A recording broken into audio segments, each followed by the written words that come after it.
And we're back here once again with another episode of the MSK show, and this is going to be episode 128.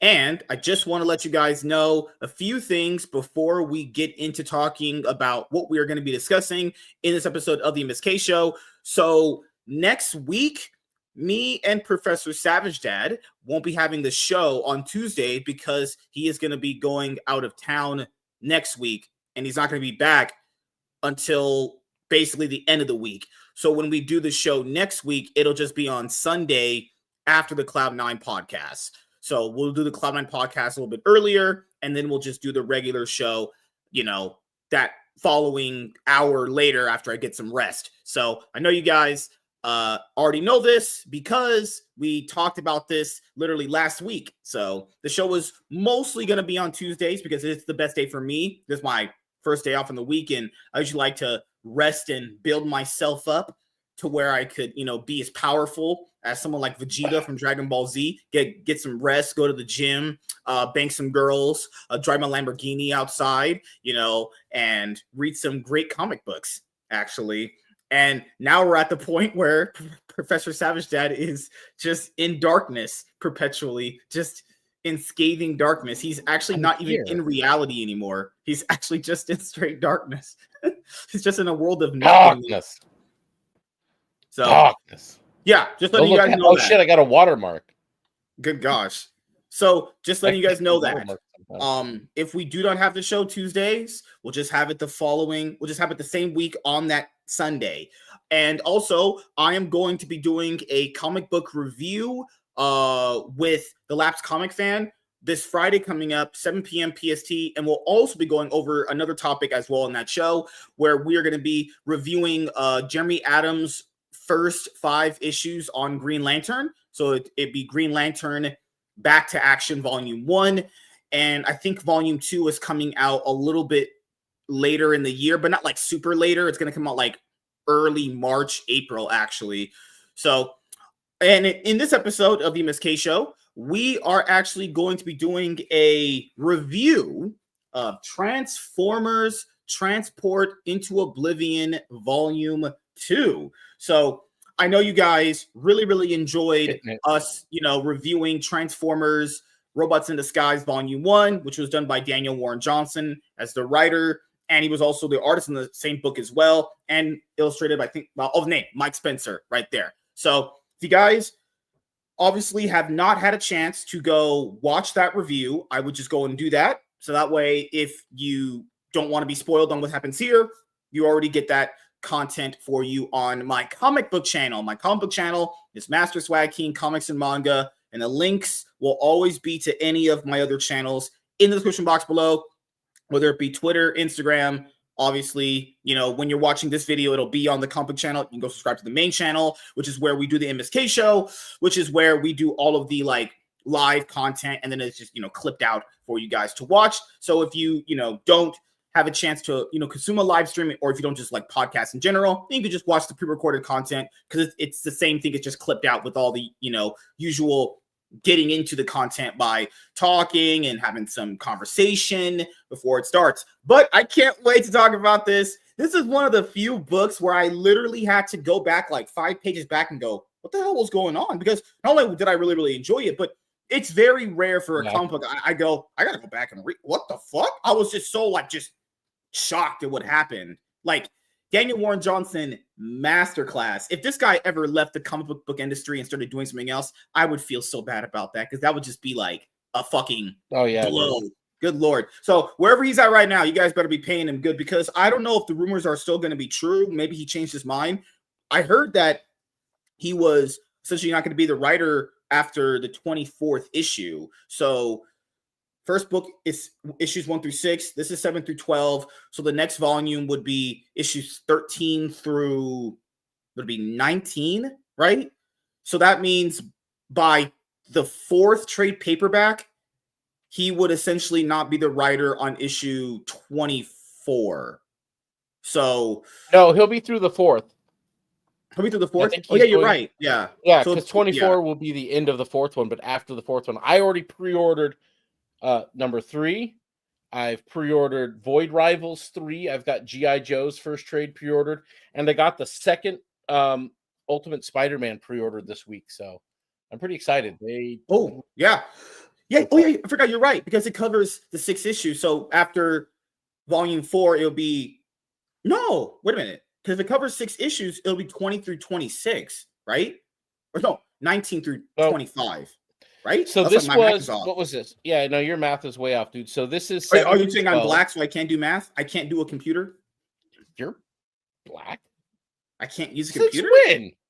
Oh, yeah, you're right. I'm no, white. That's what Kathy Hochul says. You don't know what computers are. That's what, according to the governor of New York, you don't know what they are. That's what she says. But I'm not her. I don't really care. I'm green, so the hell do I know? Are you really green? So basically, you're Piccolo? Yeah. Didn't you know? I came from the planet Namek, bro. How do you think I got here like this? How do you think I ended up looking like this?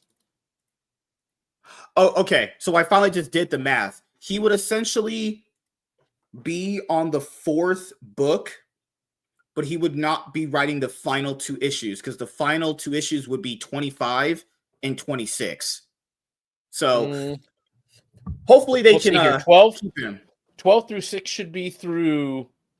So the next one's going to be basically 13 through 18 or 19. 19, 6 issues. Well, let's see. 7 to 12.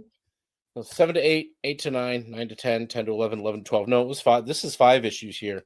Oh, so you're right. If they do 5, yeah, it depends on if they do 6 or 5. The first one was 6. This was 5. So if the next one is 6, that's going to take us through to, let's see, 13, 14, 15, 16, 17, 18. And then you would get 19, 20, 21, 22, 23, and 24. So if the next 2 are 6 issues, we should have 2 volumes more with Daniel Warren Johnson. And then if who does Skybound? It's Jeff Johns, right? Or Robert Kirkman? Kirkman is who does that. Oh, I remember. Kirkman wants to continue making money on this, dude. He's going to find, I don't know. I don't know who comes after this. I hope they're looking for them at this point. Like, we've got another. Probably should. You got to figure they're already well into the floppy versions of the next trade. That's well on its way. They're at like issue.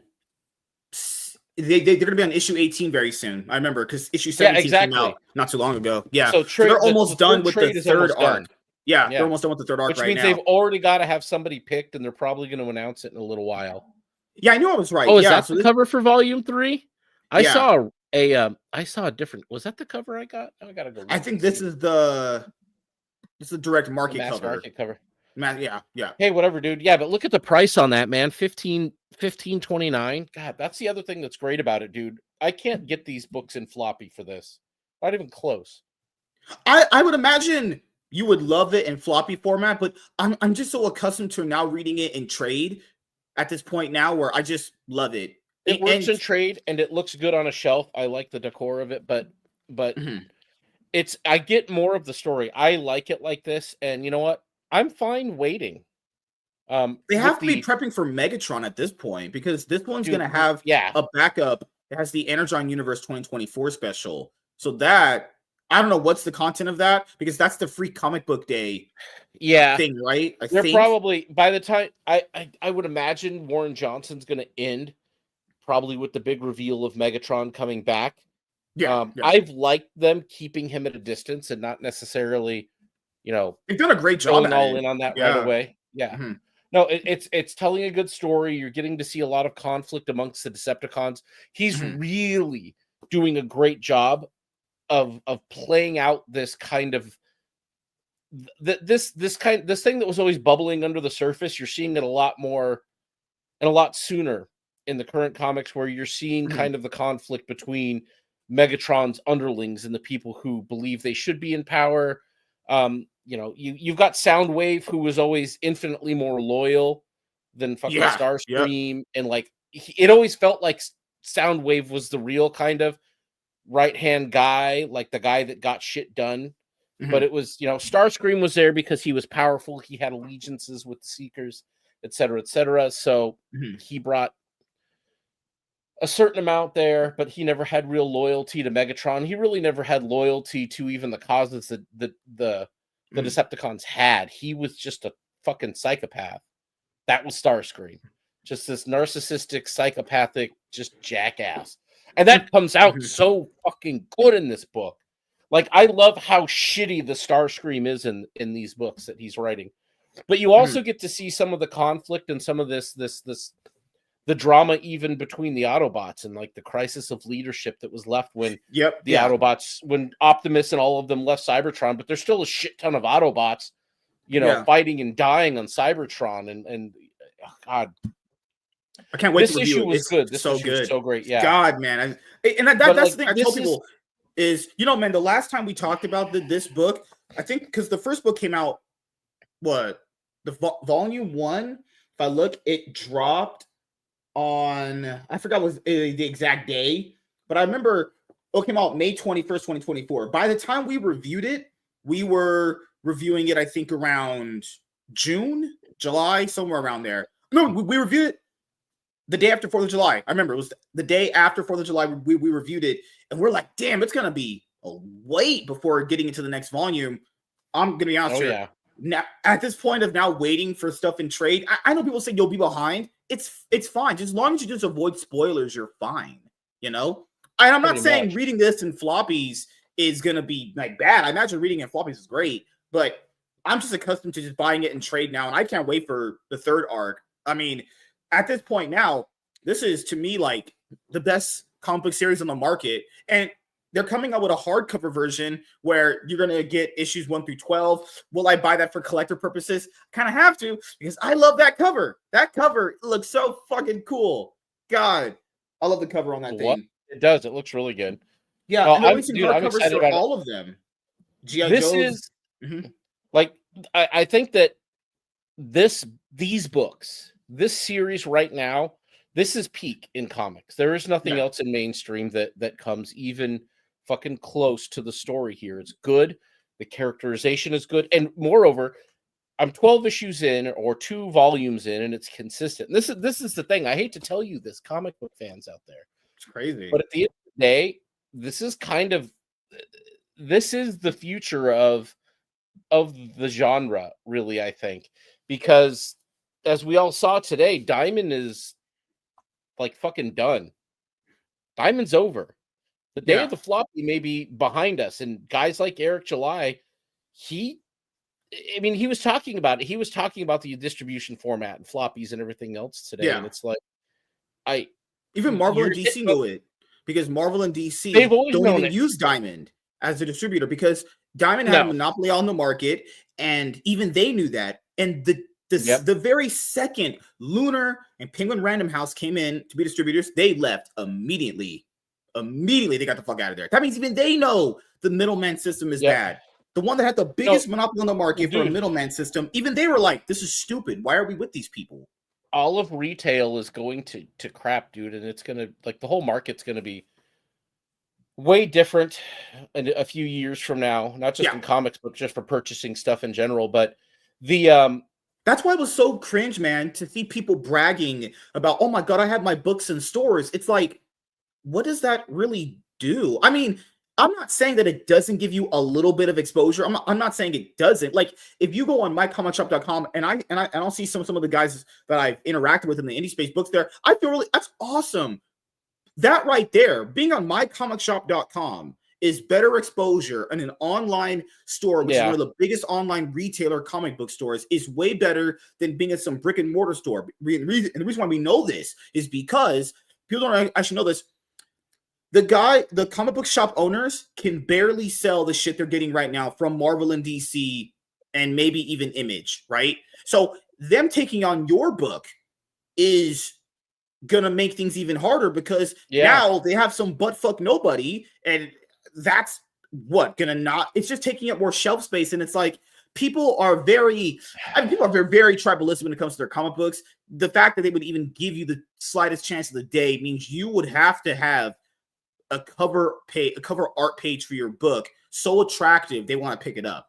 And even then, it's like, is that really worth it? Also, it's not just being in the shops. You literally have to give them half of your money for being there. Half of your money just being there. So let's just say we had a comic book campaign running. I'm the artist and you're the writer. So let's say our book made $5,000 and we're like, okay, we got to be in comic book stores. Well, let's say we use Diamond hypothetically in situations they're going out of business. Not yet. They would take their cut because, guys, spoiler alert, because liberals don't know this, people don't do shit for free. It's not how work goes. Then, since the comic shop has to hold your books because they have to order them, they need their cut. So out of the $5,000, we would have to literally give up about 2,500 of it. Then out of that 2,500 we then have to pay the other people on the book. So we have letterers. Let's say we have inkers. Let's say we have other people working on it. They all got to get paid too. Their families got to eat. Then we're just left with fucking nothing. You see how stupid that sounds? That's the thing.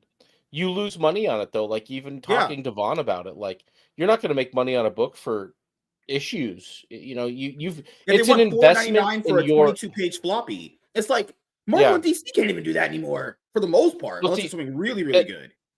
That's why a lot of people, for the most part, like it seems like the real sweet spot when it comes to actually having a book published is higher page count. Like you're going to get more for your money. It's going to be cheaper. And I mean, look at what Eric July managed to do here with Yaira 2. Yeah. $13 fucking bucks. Like, bruh. $13, 56 pages. Yeah. Yeah, it's just about that's a small size trade page. It's a small what that really is a prestige format, but you know what it might be? The same thing you and I said it needed to be. Like the basically the rest of the story from Yaira 1. It's like there was so much that went unexplained. And we said this in our review. We're like, hey, if this goes on for a long time, this is like, if we got to wait another year for this, it's going to make this character really hard to get into. I need a payoff to this. There's too much that just didn't get explained in issue 1. And I think, and somebody had to have said something to them about that. Like, hey, do this. Because here we are months later on turnaround. And it may only be 56 pages, and that's fine. They're charging appropriately for that 56 pages. They're not charging another $20+ for 56 pages. They're not charging $35 fucking dollars for 56 pages or 48 pages, or whatever the fuck that you can get on discount on eBay whenever somebody gets a little too drunk or a little too cracked out, or their diabetes kicks in and people start talking about their wife's parachute training boyfriend. Like, you know, when that shit comes in, you're just like, I'm gonna put things on sale that people will like me. No, it's a reasonable price for what you're getting. Because if you go to a comic book shop right now and you get like a prestige format book with 48 pages, 64 pages, you're paying pretty close to that. Maybe it's still going to be less than that because it's Marvel and DC, and they still own the printers. I mean, they still can get this shit turned out because of volume. If Eric July was printing at the volume they're printing it at, yeah, he'd be at the same price. That's just economics. That's the way it fucking works. So it's good to see it moving in this direction. It's good to see the quick turnaround. You know, it's almost like maybe they heard what we said, and it's just like, hey, I'm not ready to give up on the character. You just have so many threads here that need an ending, and it didn't feel like Yaira got an ending. It felt like they made it to the second act of the story and then didn't have a third. Yeah. And that was my problem, bro. It's like, what is up with these villains? They're repetitive. They keep complaining, but it's like, what are they pissed about? Let's get to the fucking point. We don't know what your deal is. Like, and I like when I saw the 12 issues that are coming out this year and all the shit that he's got planned, it's like, okay, good. It looks like Eric is going to finally get to the point of all these stories. He's going to finally, after all this time, we're going to kind of get an understanding of the shit that went on in the Rippaverse. We're going to have the groundwork finally laid. And looking back maybe on the past couple of years after this time next year when we've seen all these books, might be like, oh, well, that was worth it. He laid the groundwork. He took the time. He spent the money and the effort. He got the right people in to help him out, and he built something. He built a foundation with which the rest of this universe can take off from, and maybe it does. I mean, shit, dude, look at like companies like IDW. They're worth like $11 million right now. That's it. I don't know that he's made quite that much in his endeavors. At least I don't think he's netted that much in his endeavors. But I mean, fuck, dude. This time next year, yeah. Maybe he just buys them. Like, just go buy their infrastructure, dude. Fuck it. I want to also let people know DC does the exact same that Eric is doing. That Brave and the Bold series that I was talking about reviewing on the comic channel, those books are 54 pages, but they only charge like $8. The reason why Eric has to charge more is because obviously he's a smaller publisher. They have to make money somehow. Yep. And keep in mind, guys, the book itself is not even $13. Not even, yeah, I even told that one guy, Richard Embry, went fucking insane over Eric's success, even though he was on Eric's. He liked the way Eric was doing things before. Because he claimed his book was $5. And it's like, no, shipping is attached to these websites, right? So that means your book is $15 shipping. Because if you go on Eric's website and you buy Yaira, the cheapest cover for like $13, it'll be like $8. It'll almost be, yeah, it's like $10 shipping, 13 something. So it'll be like a $26 book. But the reason why it's priced at 13, the way I think he thought of it was like, okay, if it's priced at 13, I can get more people in to buying the book actually. But this is what people don't understand. A lot of people are just so retarded when it comes to pricing of books. Literally, if someone likes what they're buying, the price is almost irrelevant. You guys got to understand, omnibuses themselves retail for about maybe 90 lowest to maybe $130 sometimes, give or take, right?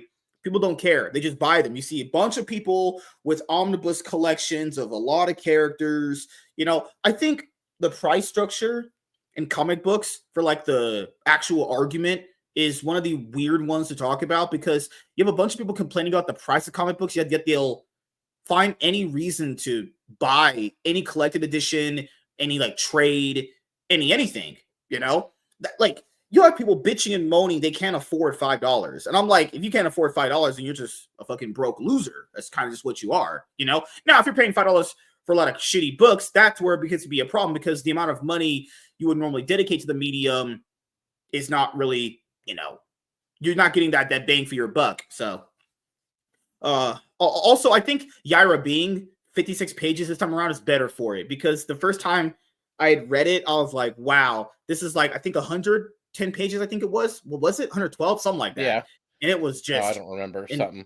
It was an actual like just slog to get through. This right here, guys, is 144 pages. I think, well, the first one I know for sure is like 100 something, 120 plus. This is 144. It's not a slog to get through. And I think it all comes down to writing technique. Also, later on in this episode, we are going to be doing a Rippaverse comic ranking before Bloodruth. So if anyone follows me on X, I already put my ranking out there. So people can go and see it right now if they want to. And I don't know if we have the same ranking. I don't know if you did one, but do we have a very similar ranking, actually?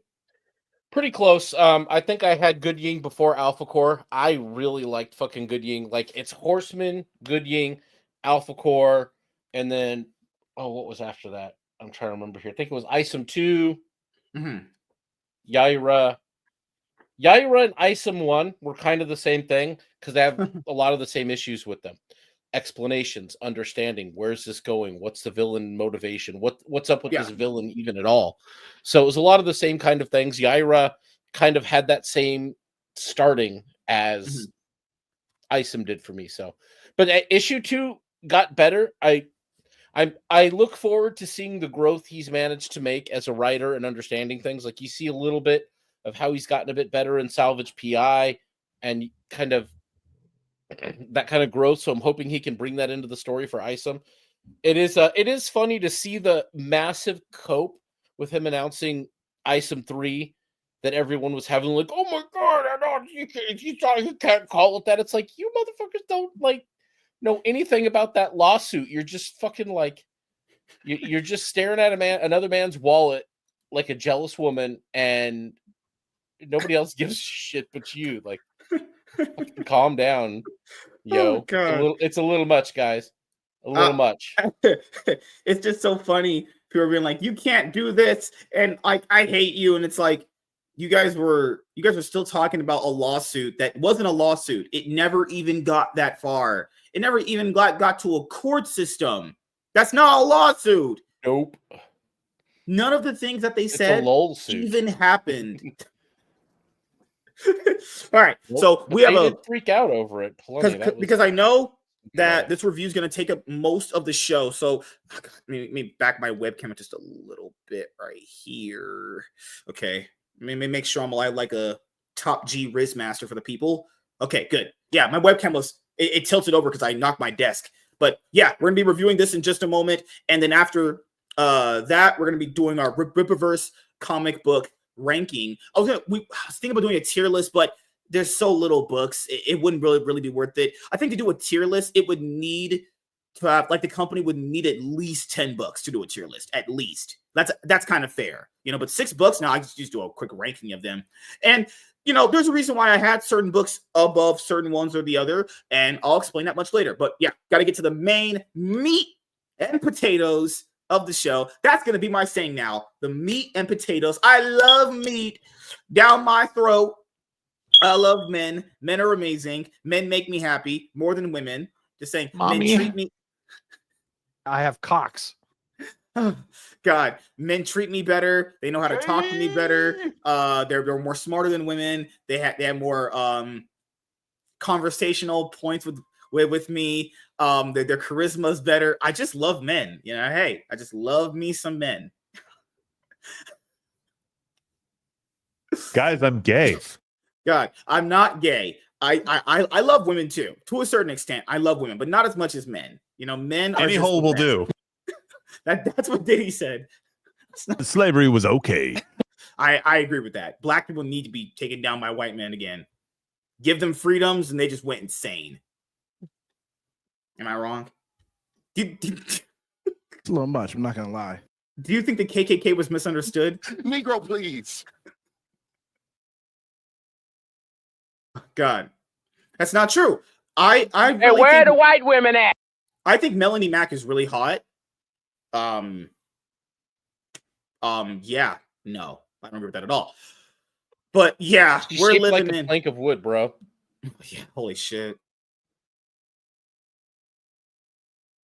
So after this police car and this fire truck go down this road, we're gonna start because I can't wait to give you guys this giga banger. Oh my god. Grab him by the pussy. Yeah, then you're gonna die. You are going to die. Remember, like Bane said in Arkham Origins, someone is going to die.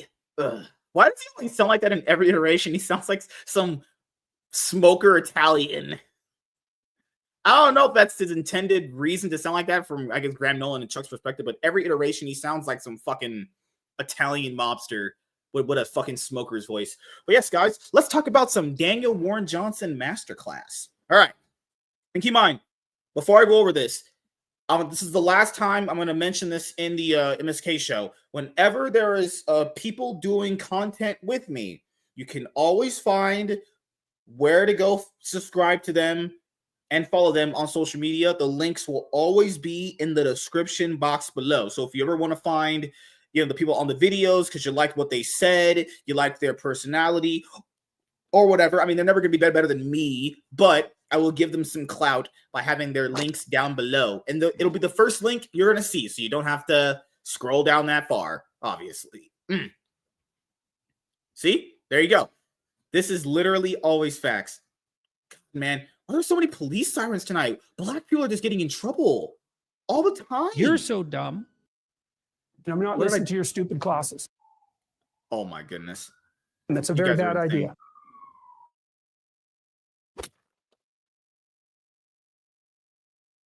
It's another one.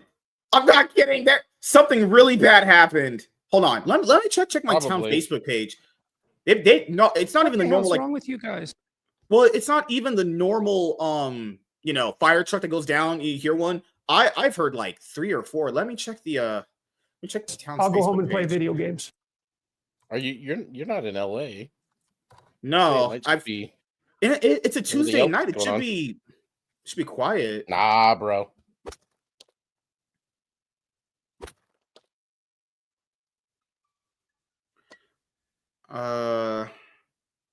Thank you, Secretary Buttigieg. Okay, give me one sec. Okay, look, it looks like they're all gone. Holy crap. Okay, give me one moment. Let me start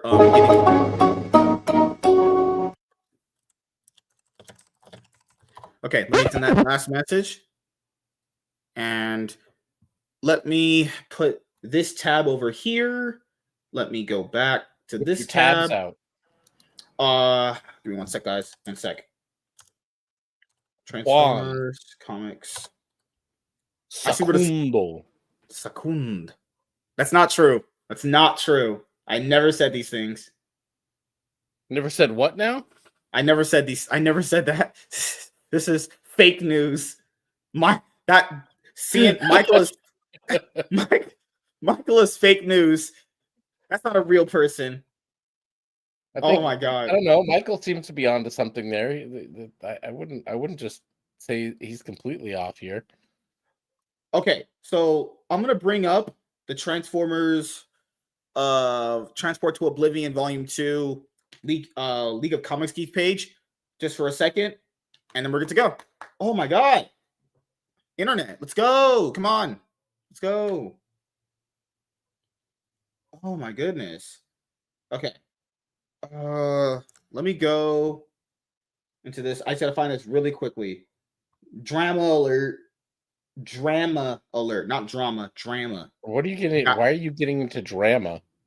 Diarrhea? I'm getting into diarrhea too. Probably, I don't know. Okay, so let me just make sure I have the characters' names. Optimus Prime, Alita 1, Shockwave, Soundwave, Carly, RC, Cliffjumper, Wheeljack. Okay, got it. So I'm gonna make sure I have the names right there. All right. Are you ready to be alive, sir? Let's go. Are you inside of the Matrix? The what now? I think you're inside of... Okay, so I don't know if you watched Dragon Ball Super. There was a point after they beat a villain that they like the Xeno, like the Omni King came out and erased a character's existence because he polluted the entire multiverse. So he eradicated that specific universe, that timeline, and then Goku was just in a void of nothingness. So that's what you look like right now. You're in like a void of nothingness, just endless darkness. Darkness. It never happened. This never happened. My favorite Transformer comic series was Separation, Battle of Church and State. That's a good one. We should do that one. Oh, that's God. the next book on the list, right? MSK told me he knows that. He said he read read Great it War of times. Segregation. Bruh. Oh, God, man. All right. It's time to be cooking with a banger. Okay. Is there a Mexican outside? Dirty stinking tacos. Fucking hell. What now? Fabulous. I'm just saying, though, if they weren't in our country, we wouldn't really care. All they do is rap. We can find better rap artists. Just saying. We can do better. I'm going to come. Right. On Tuesday. All right. Get ready for a Giga Butthole opening banger. Get ready, what guys. What the hell's wrong with you guys? You are about to just witness some epicness. Give me literally a moment here because I have to make sure I'm getting everything right. Okay. Making sure my talking points are all hit. Okay, make sure my brain. That's a very bad idea. Everything. All right, my brain is on. Is your brain on? My brain's on. It's never on. Time to eat some ass and some pussy and some dick and to clean out my butthole. And I'm not listening to your stupid classes. All right, time to have some fun, people. And also, just if you're listening to this on the replay or you're watching live, if you don't want to get spoiled, obviously you could stay if you want to. But if you don't want to be spoiled, then I don't know, leave. Oh, hold on, I said that wrong. If you do not want to be spoiled, leave. If you want to be spoiled and you don't care, and you just want to hear me talk and give my excellent story opinions about how to construct a story and my genius level comic book opinions, you can stay here. You're so dumb. Oh, shit. All right. Let's go. Go. Hey everyone, I am MSK, aka Master Swag King, coming at you guys today, eating your mom's ass. Doesn't count. I'm entertaining the audience. It's a very bad idea. I was entertaining you guys and faking it. Okay, I'm being honest. I'm being honest. Okay, one more question. We really have to start. We're going to be running it late here. MSK, you changed the battery in that smoke detector. Do I even have one in here? It never goes off. So I just noticed now I have one. I never actually even noticed it till I looked right now. Now, this is kind of the wrong time to have a dying smoke detector in California. God. All right, so I can't see Savage Dad anymore. He's in just a void of nothingness. Okay, he's coming back. All right, he exists now. Every time the jokes are just bad, I'm just gonna go. He's gonna do the Homer Simpson meme. Exactly. Though, every now and again, I might just have to look like this, though. There we go. I'm dead. You know what's still very... I died. Okay, before we get to the review, you guys know what's still so funny? Where Ethan is like, my books are selling so well. You look at how many, because on eBay, you can actually see how many books have been sold. Some of those variant covers only sold like 10 copies. Ain't nobody buying that shit. He said when ISOM was big, it made more people buy Cyberfrog. How does that have any correlation together?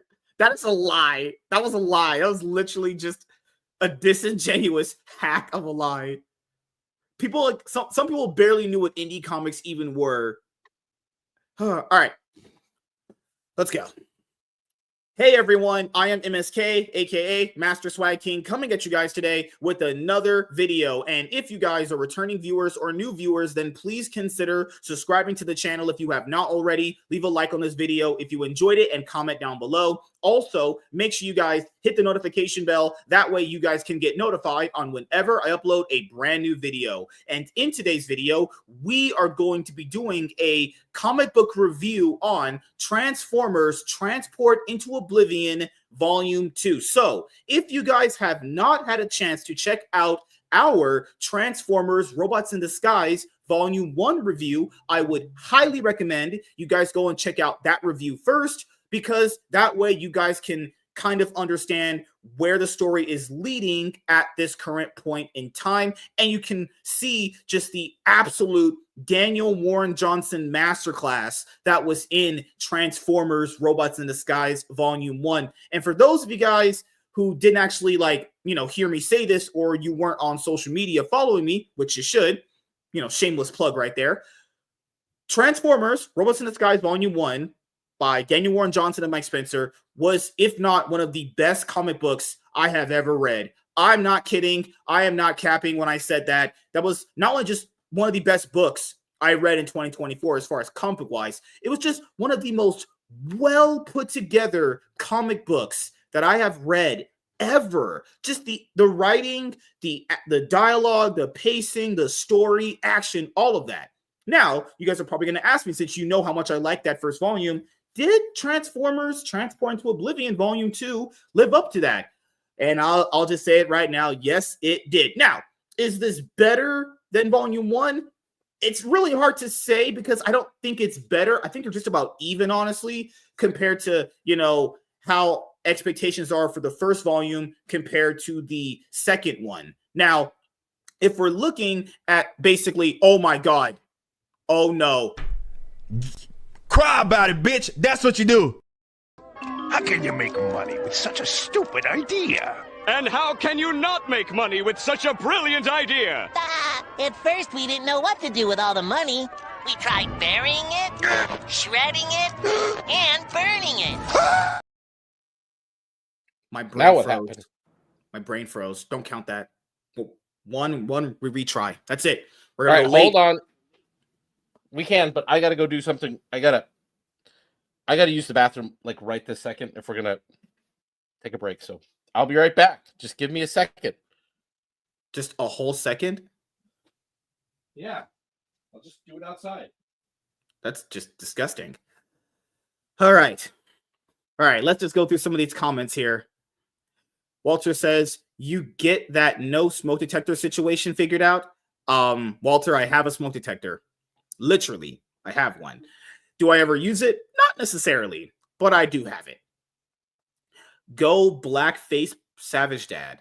That would be interesting. Your math is saying you can do it. Hey, I know how to do math. Aren't you doing something for free right now? Not necessarily. I will eventually be paid, by the YouTube partner program for doing these streams. So that's going to be something at some point to do for me. We're going to be producing such high quality content that will allow us to get paid. Crazy. Hi, Michael. How are you doing, man? WZ's here, our number one clout chaser, So this guy's been just having his mind getting ripped apart by the facts that I've been spitting this hard.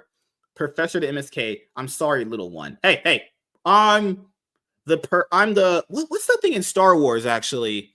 Gosh, it's fucking hell. Apprentice and Master, something like that. Fudging hell. Yeah, Padawan. Yeah, so I'm the master, and everyone else here is Padawans. They're like my Jedi underlings. I'm like the masturbator Jedi. Why what happened, Michael? I got this stream in my 16th monitor, and it doesn't have speakers. It's crazy. Why are you guys putting me on your 16th monitors? That's insane. Hi, Emily. How are you doing? He looks like Thanos, and that's what Thanos said before killing his daughter. Fucking hell, man. Hey, I still have issues with how Thanos was portrayed in the MCU, but still overall a good villain for what it was. Calling poor people shitty losers makes you a shitty loser. Not necessarily true. If someone is just bitching and moaning about $5, that kind of makes them a poor shitty loser. Moving MSK streams so far back on the monitors, there's no sound. Damn, crazy. Michael, I'm about to have this man in black and white. Oh my goodness. Send this motherfucker to Morse code. What is Morse code? What the fuck is that? Is that like some degenerate, just crazy world without reality? Though, by the way, I've joined several streams on mute for the chat. Cool story, Bob. Lies. If anyone is out here joining streams on mute, you guys are liars because you always tell me what I said on stream. Like, people will literally type out shit that I've said on stream and then debate it in their brain like they know I'm right, but they'll simply just agree with me anyway because I'm a freaking genius. MSK broke his monitors. Now he's coming for the webcams. Not necessarily. I usually like to have it this way so you guys can see my background. My background was essentially nothing until I started, putting it together. You guys didn't believe me, but my background is slowly but surely coming together. MSK's idea of women are troons. Not true. I love women. I love the idea of women. Women are amazing. Eating out vaginas is great. Hey, Walter, do you also have MSK on mute? Not true. Not true at all. Nope, Walter's lying. Walter is lying. This man be yapping. Take a shot every time. Oh, I think I read that one already. Take a shot every time Professor agrees with something MSK says. Yeah, that's still never ever happening. Most people do agree with me. It's just because I'm so extreme that they just literally don't, want to come out and say they agree with me. Oh my God, talking about the great war of Serpentron. I can't believe I even said that. I literally thought it was Serpentron. It was cut off too. Because for my webcam, I didn't see separation. I thought I saw Separatron. Where the fuck that was. All right. I gotta post it. I gotta post that video to YouTube. That's an L channel. New posting in MSK's L's video coming tomorrow. Well, I will not be watching. You will not be getting my support.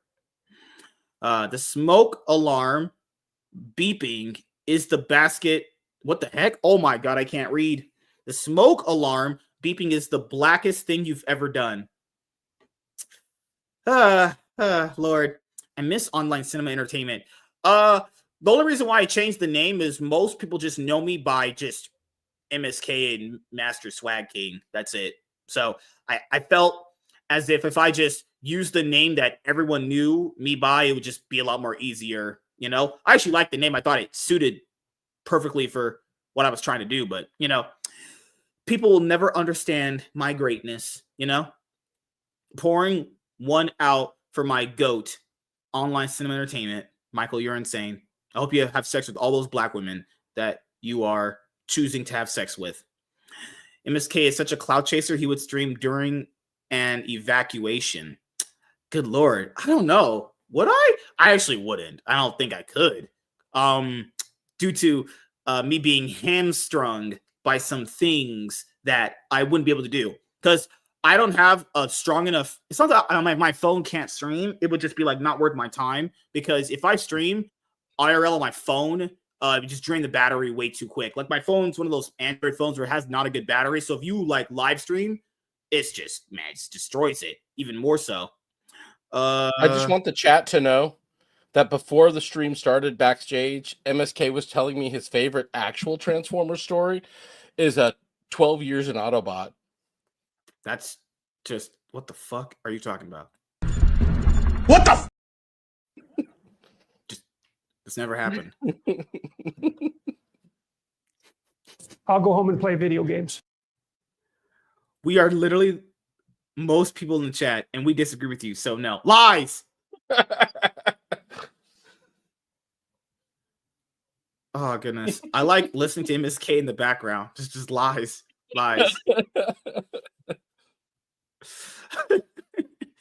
Oh, I messed up again. Oh. I messed up again. But no, it was a good thing that I did mess up on that recording, because now you don't have to think about going to the bathroom when doing a recording. That would fucking suck. Oh, I was going to be fine, but I'm like, fuck it. If we're going to have to start this over, I'm going to go do this now. Let's go. Did you think about me when you're jerking your lizard? The what now?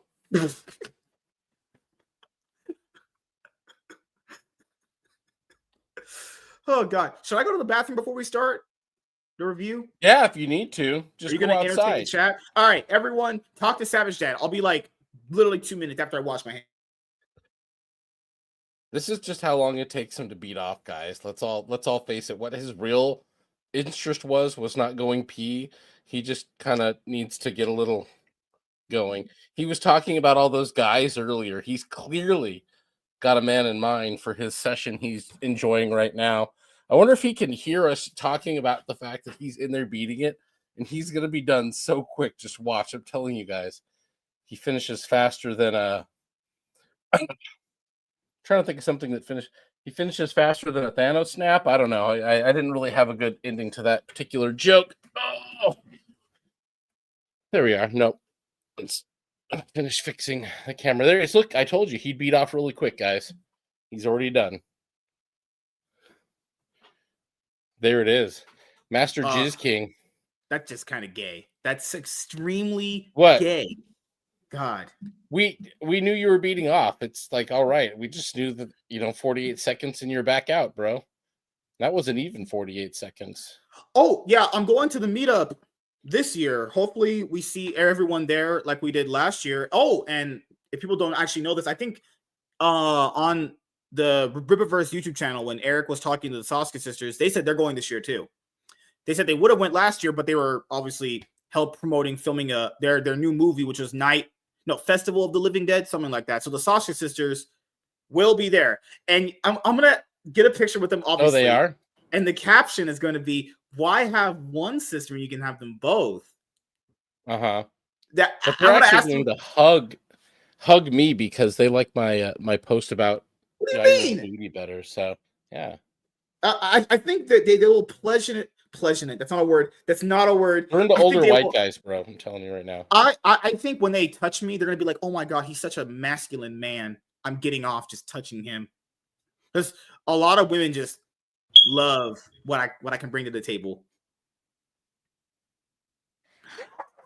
I'm looking forward to Shaniqua Saturday. Good God. Good gosh. All right, let's have some fun. We're ready. The bangers are coming. Are you ready? Can you make a banger this time? Oh, my pussy is so wet. Somebody help that man. Get ready for the best review content on this Plasnet. Oh, a little much. I'm not gonna lie. Fuck. I'm not even talking in human language. I'm talking in Ebonics. Come on, man. Come on, man. Okay, you guys have been making fun of me so much. I can't even talk words anymore. Holy. Hey, where are the white women at? Holy fucking shit, man. We're trying. We're trying. Pleasure. I literally said pleasure rent. Pleasure not. Yes, he's trained for years. Like, he trained for years at ASA to be a pleasure. It's like he's it's gonna like meet up with the dude. That reminds me of this fucking like pleasuring a fire hydrant. That you would remember that. That sounds like an interesting night out in Cali. MSK out there. MSK's just out there with the fucking end of the fucking fire hydrant, like.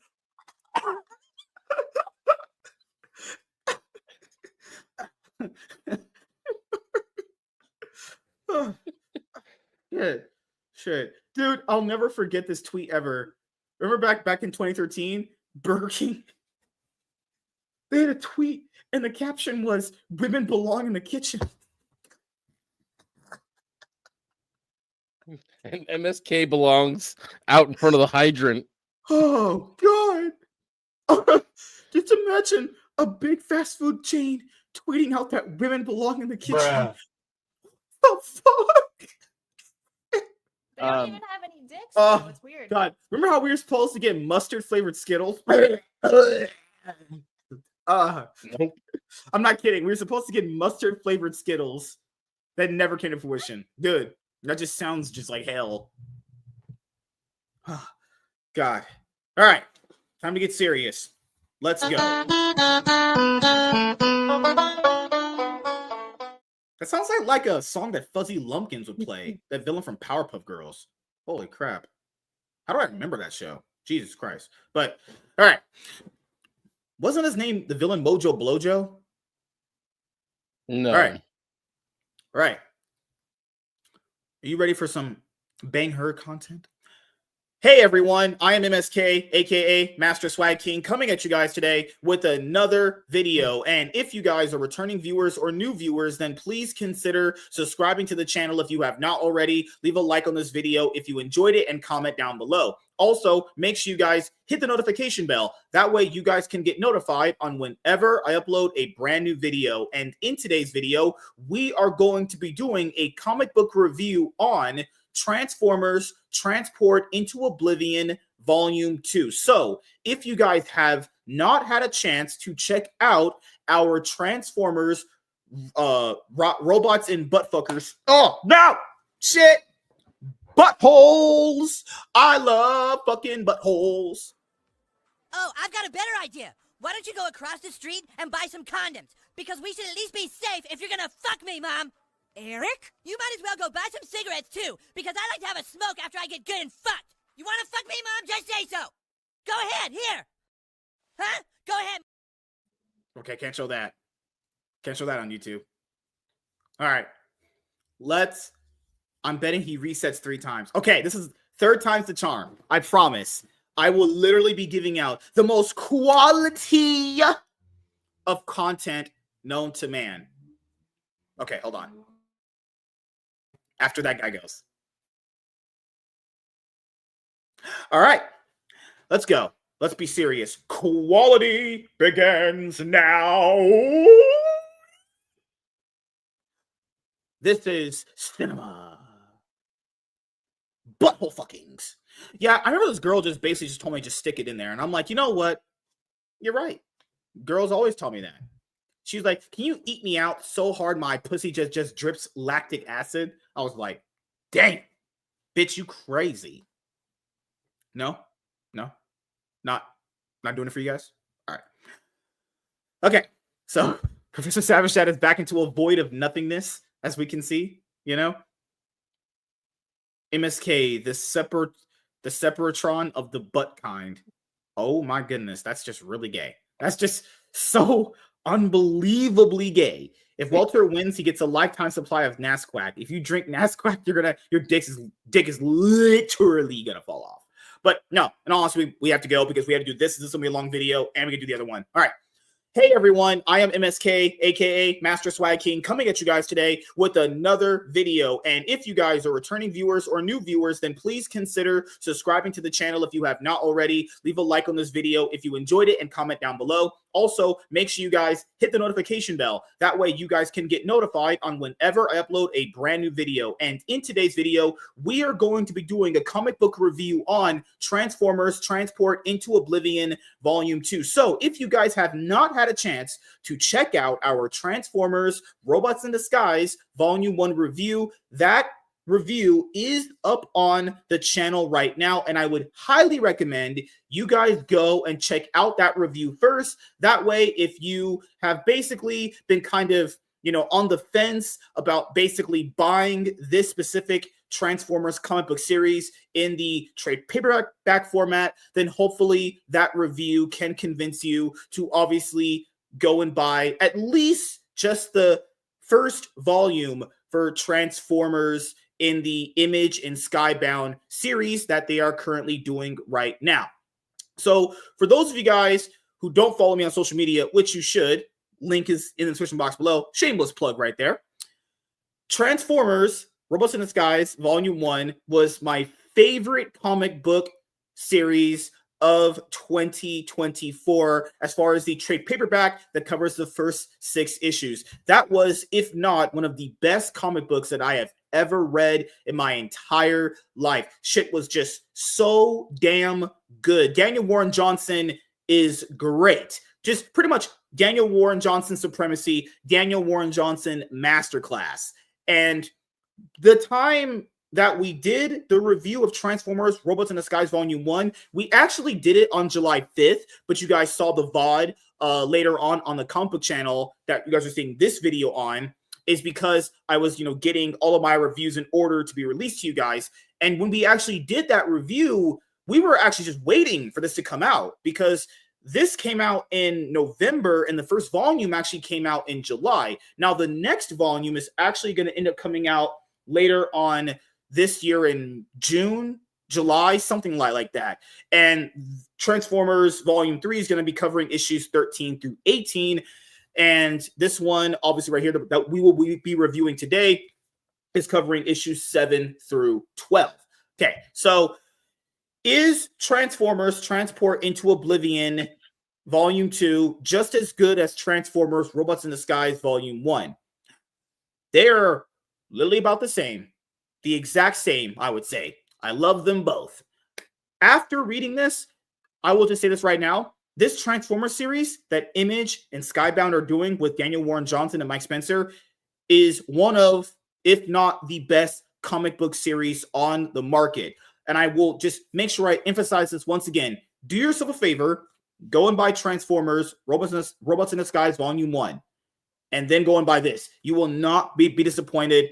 And these books are only retail for about, let's say, $16 if you buy them on like Amazon. You could literally even go into like some other like sellers online that have like the discounted books, probably even find it for even $10 at this point.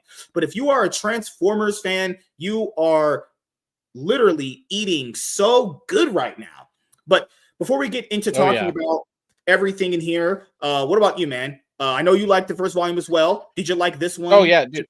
That was easily the best thing I read all of last year. It was like that. I think like my top 3 things that I really got through in last year were going to be Transformers Volume 1.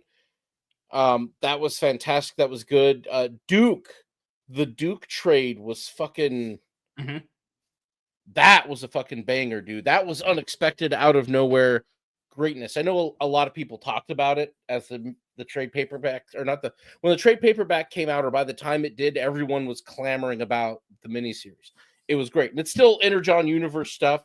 Cobra Commander wasn't as good, but it was a good character study and background on Cobra Commander. I like how they set the Joe universe up a bit. I'm about to get around. Now that I'm done with this, I'm going to read Destro. It's sitting in there on my pile with 2 omnibuses and some other indie books I need to read. But yeah, the first one was fantastic. He had Optimus Prime like nailed. interesting. Yeah. He had great surprises, climaxes in it, like when when Devastator shows up. Like Devastator is the combiner everybody wants to see. Everybody is looking to see Devastator, and people love combiners. When you Transformers fans are all in on combiners, shit like that. Seeing Bumblebee get like murked, fucking issue 1, like fucking just a couple pages in, just like bah, bah, bah, done. It already set the stakes up. Yeah, the tension, the stakes were already elevated. Yeah, that is what this book does a great job of doing. Stake setting. It does, and we'll get into it, but like the way they handle some things that were so much low key. This I wouldn't say like at first when I first looked at the book, or when I looked at it, but when I heard about it, it's like, oh, this is like Transformers, but if it wasn't for kids. And yeah, like I'm probably not gonna have my 8-year-old read this or anything. It isn't because there's cursing or anything. I mean, people do die in it. It's not graphic. It's not like if my 10-year-old got into this, but like conceptually it might be a bit above his head. He's not this is it isn't that it's adult in content of like that it's too violent or too, it's a bit violent, but like that there's some sort of illicit themes or anything. It's simply just that the layers that there are to this, the storytelling and everything else is not necessarily geared to also be friendly to a young reader. Like my 14-year-old who's a bigger Transformer fan than the rest of my kids, this would be perfect for him. If nothing that dad likes can be fucking cool, but I guarantee you at some point he'll pick one of these up and he'll be like, holy shit, I've been missing out. And I'm like, yeah, dude, I know you like Transformers. I've gotten him the shit from IDW before, and he likes reading them when he, gets in the mood to read something. But it's like, dude, this is like young adult. This is perfect. Like if you got a teenage kid, get him the first one of these, dude. If you have a kid that likes Transformers or a teenager that likes Transformers, let him have this. This is something that can be like, oh shit, I'm reading something like more intense, more brutal, more shit's going down. But like, and this issue too, you get that fucking 2-page spread of that kind of sudden surprise, like character showing up that you didn't expect, but you kind of expected. But we'll get into it. But yeah, the first issue was great. Like you had that, you had the G.I. Joe stuff. Duke was great. Dean Cain, All-American Lawman, probably rounds out like my top 3. If I'm going like for all 5 of the things, the stuff I read last year. What else? Did I read Alpha Core last year? Alpha Core's 2023. Shit, I don't remember. Was it? I might not have read it until 24, though. I don't remember when I got read around to reading it. Yeah. So yeah, I go off of when I read things, but like stuff like that. Like if I had to pick 3, it would be Wolverine Deep Cut issue number 1. I know it's a 4-part miniseries, but I only read issue number 1. That was so good. Oh my god, that was great. Damn, Chris Claremont still got it. Transformers Volume 1, Rebels in the Skies, obviously, Dean Cain, All-American Lawman, and I even threw in Wolverine Revenge number 1. I know a lot of people had some issues with it. It wasn't even the fact that it had like disgusting, weird stuff people said. I really liked it. I thought it was actually very good. So I had a pretty nice 2024 as far as reading books. But Transformers Rebels in the Skies Volume 1, guys, was just a cut above the rest of all of that.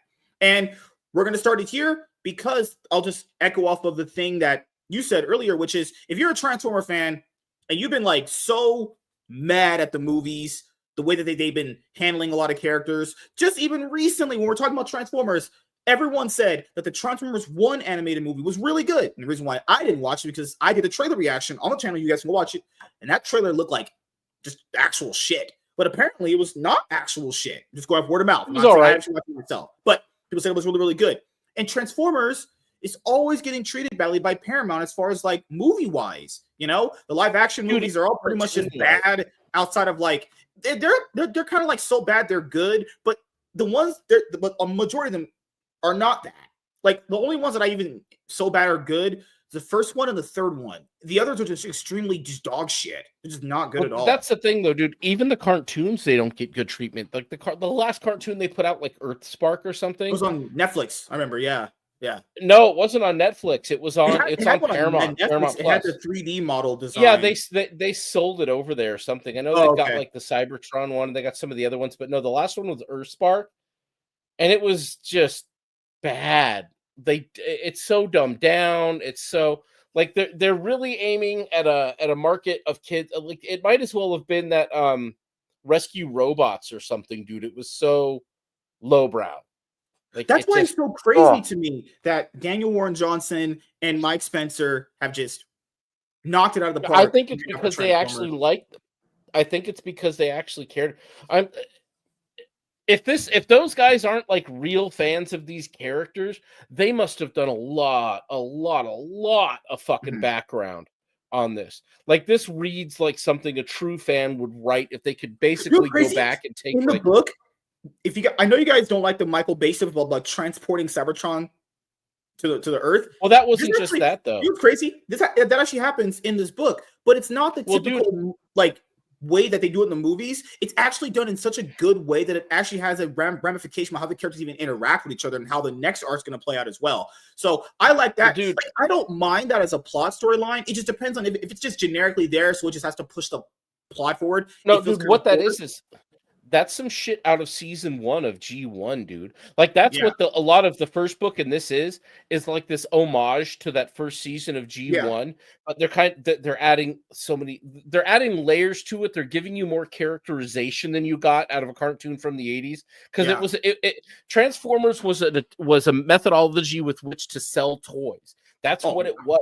So much more lore came out of it, and the Japanese really like ran with it for quite a while afterwards, and really like developed a lot of these characters because they had so many episodes and so much time. But what you see here is like Daniel Warren Johnson's just going back and like saying, okay, I'm going to take some of these themes from G1, like the pulling the Cybertron to Earth to kind of harvest Earth's energon and shit. That was a thing that happened in the original series. That was part of it. And it was early on. It was something that they went to do. They used a space bridge to do it. Wasn't necessarily the same thing here. And that's fine because this is a fresh start to G1, the first one we've seen in quite a while. And it really is him like paying homage to where the characters came from. And giving you so much more depth than you got in that cartoon. Like these are things like if you went back and watched it, you could see, the unfaithfulness of Starscream to Megatron. You could see this conflict like with Soundwave, and you could understand.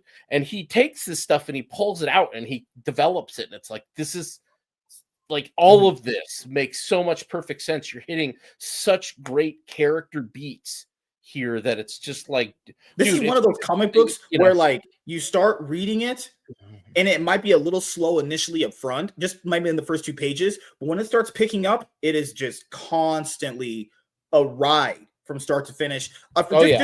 For me, this series reminds me of Transformers Armada in a lot of ways too. Just minus Megatron not being there. I hope moving forward at some point they'll introduce Optimus Prime and Jetfire linking up together. I hope that would be so cool. And you know what's crazy? In Armada they have the mini. What was the thing in Transformers Armada? The mini cons where they have like the sabers, the shield. Maybe introduce those things. That'd be really, really cool. But let's start it here. So just one more reminder for you guys: Transformers Robots in the Skies Volume 1 covers issues 1 through 6. This one covers issues 7 through 12. The next one is going to cover issues 13 through 18.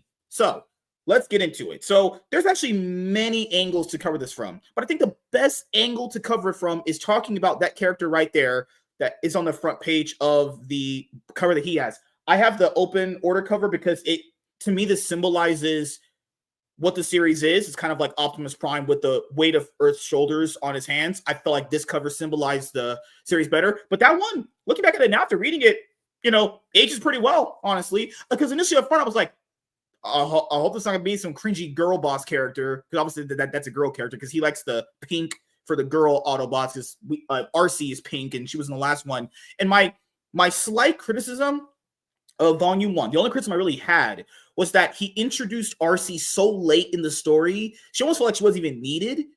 Like, he could have just introduced her here, and it would have had the same impact, but that's like my only real criticism of book 1. But the book starts out with the character you see right there. Her name is Alita. She is taking the remnants of a certain character. We'll find out later on who he's about. what his name is, and she is trying to escape the Decepticon onslaught on Cybertron. So you guys will remember from the last book, Cybertron is still actually at war with the Decepticons, Autobots, fighting for control over it. So this character, Alita, is trying to figure out, okay, where do I have to go to find this friend that she's looking for? The Autobots that she has initially helping her, they all end up getting wiped out. They're overwhelmed by the Decepticon forces, actually. Then she comes across, that character that we're going to be talking about later on. And then she discovers he is in this part of Cybertron where he's just all destroyed and messed up. Okay.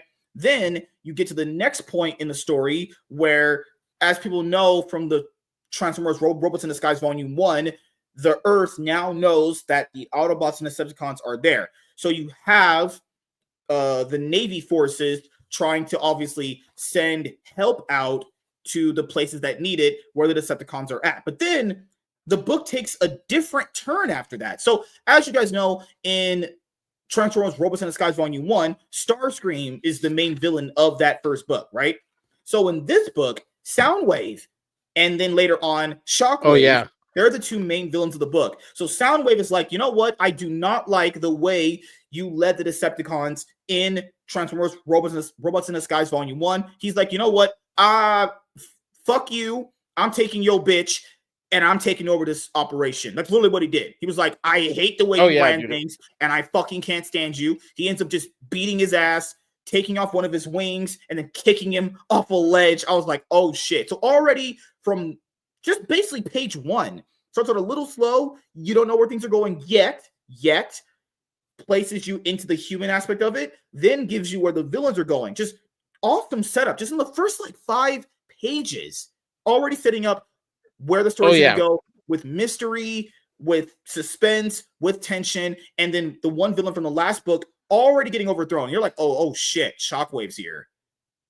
Soundwave initially up front. My bad. Soundwave first, and you already are looking at it from a point of like, okay, Soundwave is going to be a whole different beast to handle than Starscream actually was. Even when one of the Decepticons mentions Megatron, he's like, he slaps him upside the head. He's like, don't mention that in front of me, you bastard. I'm not gonna lie here. Seeing Starscream get his ass beaten by Soundwave is just, I'm not gonna lie, it was poetic justice. It was so cool. Seeing him get his ass beaten. This is the thing though, dude. Soundwave, this is the thing about Soundwave. He was always the better right-hand man. He was always the better lieutenant for Megatron. He was the guy that Megatron really at the end of the day trusted, because Megatron knew that Starscream wasn't loyal to him at all. Starscream was there. Yeah, Starscream is overpowered. He has all the affiliations with the Seekers, and he brings a lot of power from the Seekers. All the other Jets basically, they follow him. They're with him. They're his brothers or whatever you want, whatever pieces of the Seeker lore you want to go with.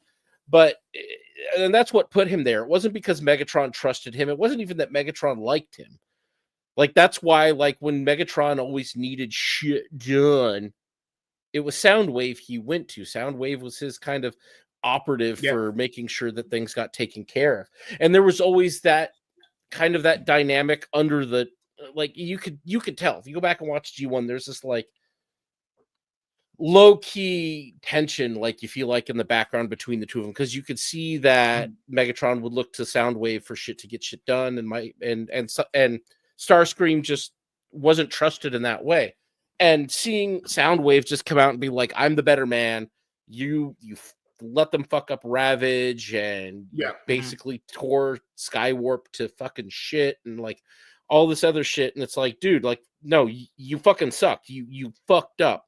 You brought in the fucking Constructicons, and you let Optimus just womp their ass, a whole fucking combiner. He he gets a small bit of power, and it goes to his head. I remember in a Transformers Armada, when he finally got the little mini-cron to enhance his power of his blasters, he was just going nuts. He was like, I can just take over, I can beat Megatron now, and I can just take over the Decepticons. And Megatron's like, yeah, you need to kind of calm the fuck down. He was inner monologuing his head. He knew he was stronger. And that right there, from after Starscream gets defeated by Soundwave, you actually don't see him anymore in the book. he's just kind of gone. But right there, the reason why that's good, the way Daniel Warren Johnson did that, is because it already shows you, okay, you're dealing with a different kind of villain now this time around. And and just from how the way he defeated Starscream, and now he controls all the Decepticons from what Soundwave just did to him.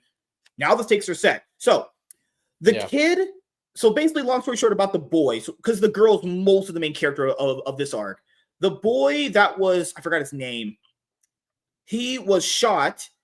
He doesn't really have that big of an arc in this book, but he's still kind of vital for the actual human element of it. And later on, I'll go over what he actually did in the book. But for the most part, the girl is actually more of a character that got a lot of progression in this book. So if you guys remember from Transformers Robots in Disguise Volume 1, her dad was killed by Starscream. So obviously, as this goes, the character is hell-bent on revenge. So RC, who came at the end of the last volume, was trying to tell her, hey, you don't want to be consumed by rage and anger. It'll take you over. Usual, typical storyline for how a character, has to interact with one character. One character says, hey, revenge is not the way. The other one's like, I don't believe you. I have to take this guy down. Typical stuff, right? Nothing super crazy about that. So it sets up a nice tone between the two characters. Then later on, she essentially takes on, I forget the girl's name. She takes on the boy's female friend as an apprentice, and then she tells him about this character named Ultra Magnus that, she had lost at some point during the war on Cybertron. Then now they have to deal with this problem here. So the way that they were able to bring back characters in the first book, that energy supply has essentially ran low. Wheeljack is trying to, bring back some of their fallen allies to give them, more, people to help them fight the Decepticons, because as you guys know from the last book, the Decepticons kind of outnumber them still, even with more people joining them at this point now. Yep. So after that, we have another plot building up. So Optimus, throughout the book, at various moments, is seeing memories of, I'm pretty sure the boy's name is Scott. He's seeing Scott's Spike. Is it Spike? So at various points in the book, because in the last volume, the first one, Spike's dad died at the end of the book, and Optimus was right there next to him. So maybe that caused something, because he's constantly seeing memories of Spike's dad in his own mind. So right here, he's just, standing, and he's seeing like Spike crying as a baby, but you'd be only able to see that through the eyes of Spike's dad. So something happened in the last book to make him have these visions, which will probably be tackled in the next arc, but they're mostly just hinted at throughout the book right here. So they're having more and more base talk right now. And then after that, this is another reason why the Decepticons are always conflicting. So later on, that U.S. Army fleet I was talking about, so Soundwave is like, we need to take over this because this boat will get us underwater where we have to go. Then one of the captains of the ship is like, hey, don't kill me. I have a family. And the one Decepticon's like, you know what? I'll let you go. You're not really worth my time. Then Soundwave was like, kill them all. He's straight up murks them all. Yeah. A guy was like, you know what? Fuck it. I'll let you live. Soundwave was like, I'll kill them all. I don't care. That's a villain. Oh my God. He just wiped out everybody just with like flick of his wrist. Easy. Just completely killed a fleet of people right there. Yep. So that was the thing about Soundwave, is like that was what worked with him so well.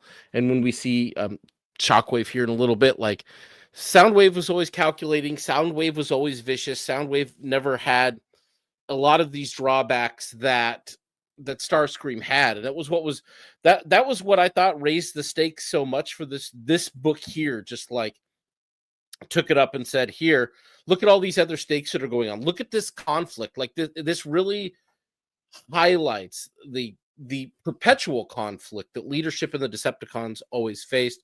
There was always somebody waiting in the wings for that power vacuum of Megatron to leave.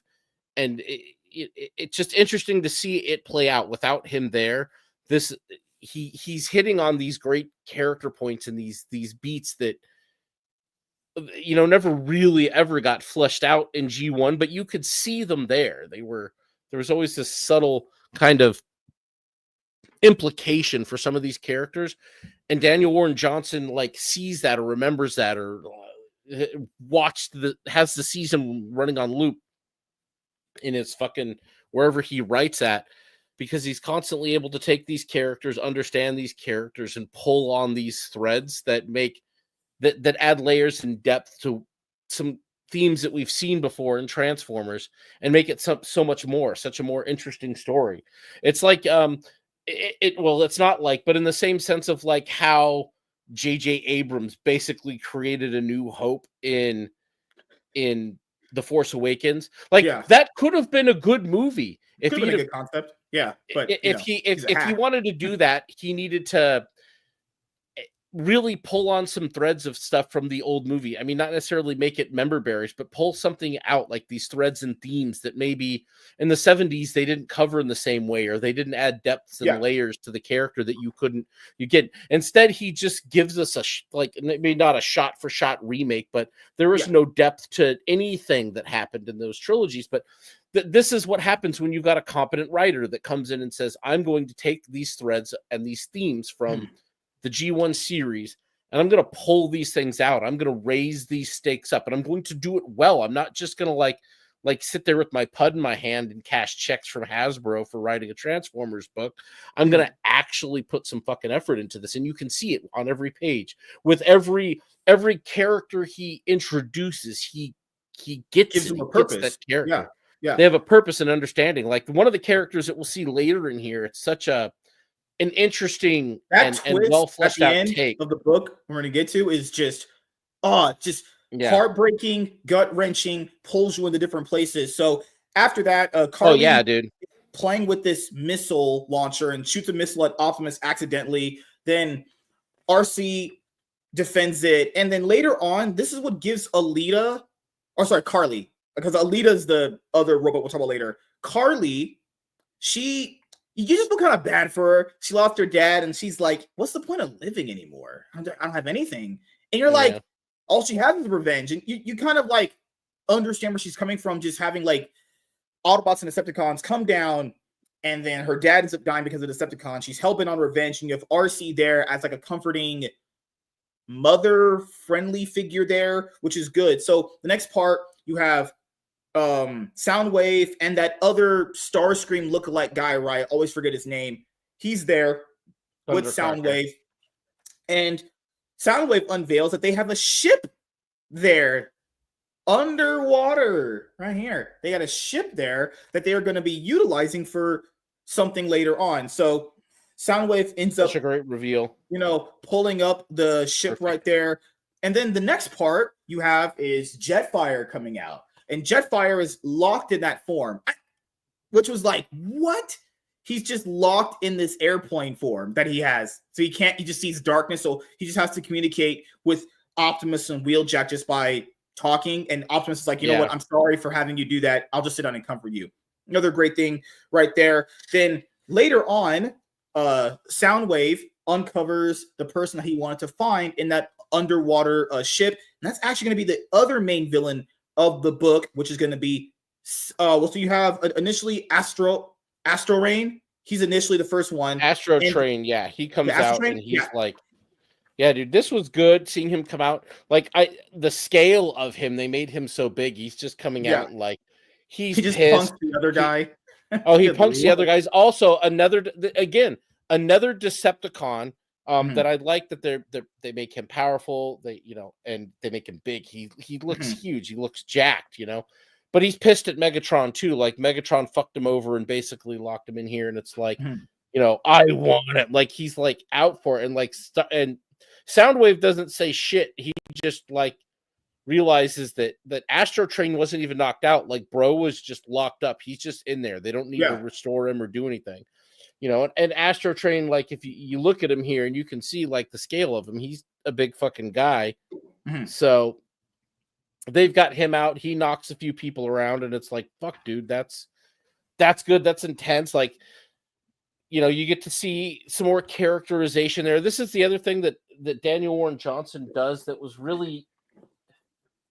what was missing from G1, dude. Like some characters got characterization and you got to understand them a bit as a character, and some characters were just background fucking noise, dude. They're just feels there. like the same criticism that goes with the Bryan Boy, Singer X-Men movies. You know, all the character development was just on Wolverine, Professor X, and Magneto. The other ones were just that's all there was. wayside. There was nothing else. Yeah, it was a complete and utter waste of time. That's why I didn't like the way they did Dark Phoenix, because they quite literally had no. There was no time. There was no background on Jean Grey becoming this. There was no time spent with that. There was no development for it. They're just like, hey, we've got an hour and 45. Let's bastardize this story so we can convince X-Men fans to see it or some shit. And it was annoying. But yeah, I'm looking forward to seeing. I think something must have happened in the past, or I'm not sure where Void Rivals takes place, but I know that Jetfire shows up in there. So something maybe happened to him in that series. I don't know. Yeah. So after that, after Astro Train gets revealed, then we have the actual main villain of the book. You could say they're competing for it with Soundwave and Shockwave. Soundwave appears. Yeah. Sorry. Oh my goodness. Shockwave. So many waves, but freaking waves, man. Good Lord. Yeah. So yes, Shockwave is the other main villain of the book. Another character Michael Bay extremely just fucked over in Transformers Dark of the Moon. If you guys don't know, Shockwave is was a pretty good character. He was greatly depicted here, but in that Transformers Dark of the Moon movie, he was not. So Optimus takes Cliff Jumper and Jazz. I forget his name. Yeah, his name is Jazz or whatever. Yeah, Jazz, Cliff Jumper, and he takes Jetfire, Cliff Jumper, and Jazz with them to go fight the Decepticons off Jetfire's back. Then their plan goes into motion. So essentially, they're trying to pull Cybertron and merge it with the Earth, actually, as it will be later on revealed. Because Earth, as we found out in the Transformers Robots in the Skies Volume 1, Earth is a great place to harvest Energon. So that would be greatly beneficial for either the Autobots or Decepticons fighting on Cybertron currently. So Jetfire loses one of his wings, and then they have to immediately evacuate. Then Shockwave pulls up right here. They're like, oh shit, this guy's gonna be a fucking problem. You know, Cliff Jumper's like, oh shit, it's not good. This is a pretty big threat right here. They start battling, obviously, and then Shockwave shoots a missile at Cliff Jumper, and then Ratchet, who's there, defends Cliff Jumper, and then ends up getting killed. Yeah, in the first book they killed off Bumblebee, and in this book they kill off Ratchet. That's just crazy. Daniel Warren Johnson holds no prisoners. Beloved Autobots are not safe from getting killed in this series. Just saying. So then, dude. Optimus is shocked that Ratchet just got killed because he was obviously a beloved. He was actually a great character in the first book. You thought he was going to live here. He ends up dying, and then they get overrun with more Decepticons, and then they obviously, have to retreat because they're getting overwhelmed, and then Optimus has to end up leaving behind. I was pretty sure. He leaves behind Cliff Jumper and the other guy that he came with alongside Ratchet because Shockwave ends up defeating Optimus as well. And then this portal that they open between Cybertron and Earth, the character that you saw earlier on Savage Jets cover, Alita, comes out. Yeah. So at the same time, all this is happening on Earth, on Cybertron, she saved that one character named Ultra Magnus, and then now ends up saving Optimus by headbutting Shockwave right there. So she's like, hey, you got to leave your friends behind. We got to get out of here. They're going to overwhelm us. And then they leave, actually. So they leave with Alita, Optimus, and Ultra Magnus, and then Shockwave is like, hey, let's take some prisoners. Take Cliff Jumper and Jazz. And there is a big reason why you did not want Soundwave or Shockwave taking them for prisoners, because later on it's revealed that they torture Autobots. And the reason why Ultra Magnus looks like that is because there is years of torture between, I think it was either Soundwave or Shockwave. And he's just, later on it's revealed, just completely disgusting things he was doing to that guy. Oh, dude, Shockwave is always been fucked up. That's pretty well established lore, and I think just about every iteration of Transformers he's shown up with, he's always been kind of this Dr. Mangala, fucking monstrous, just fucking crazy, weirdo whack job that yeah, he tortures people, experiments on them, cuts parts of them off and does just weird shit. And he's the monster, dude. Shockwave is very he's a piece of cold shit, and calculating, like Soundwave Yeah. is. Like him and Soundwave are very similar in that sense. But like Shockwave is a little more emotive and definitely takes the fucked upness to the next level, dude. Like, keep in mind, he also wants to be the leader of the evil. Decepticons too. He would overthrow Megatron in a heartbeat if he want to. So I mean, for all intents and purposes, he is. Without Megatron there, he's the de facto Cybertronian leader. He was left behind to continue the war on Cybertron and to crush the Autobots, etc. So Spike, earlier on when he was at the hospital, the doctor told him there's a good chance he might not walk again because he got shot very close to his spine. One of the Decepticons, that Soundwave, got out. The other guy, not Shockwave, goes there, harasses the hospital, takes him. Then another Autobot comes out. His name is Beachcomber. He saves them. But the difference with Beachcomber is that he doesn't actually want to fight. He just doesn't want to be a part of the war at all. Yeah. Which is interesting. He's burnt out on it. Actually. Yeah, well, what's also interesting, like, he's a pacifist, basically, in his experience and basically kind of falling off the ship. So he's been on Earth this whole time. Like the guy's just been there wandering the Earth by himself, alive. They're staying alive. Like, you see that he has Energon. He's got the little Energon battery pill thing or whatever that he offers, Astro Train. But, he's seen enough of it. Like, in all honesty, I think, that, and I'm pretty sure that's, I have to go back and read, but I think to some extent that was kind of where Beachcomber was at. Like, Beachcomber wasn't exactly the kind of character that wanted to be a part of the war anymore. Like, the shit had gone on long enough. And like, they show you that he like basically ended up landing on the moon. He hung out there. When, the shit went down, he wasn't on the ship with everyone else. And so he'd been sitting on the moon for a while. And then, he came to Earth. We went to the moon, basically. He came to Earth, just kind of wandered around. Wandering around. Yeah. Just checking out nature. He ran into the Autobots and thought, hey, I can wake them all up. But then the Decepticons are going to get up. The war's going to come to Earth again. And he's just like, nah, nope. It's probably better off that you're looking at it like, none of this shit goes down. Was he wrong? No, I mean, at the end of the day, that's, you think about that thing, like not waking them up. Yeah. I mean, could he have maybe tried to find a way to wake everybody up? But like, at that point, like, the guy's like a disillusioned soldier. He's basically AWOL. He's like, you know what? I can't see the point in this war anymore. And all of this death and destruction. And like, if I do nothing, nobody dies, nothing gets killed, nothing gets hurt. If I do something, very likely people are going to get hurt.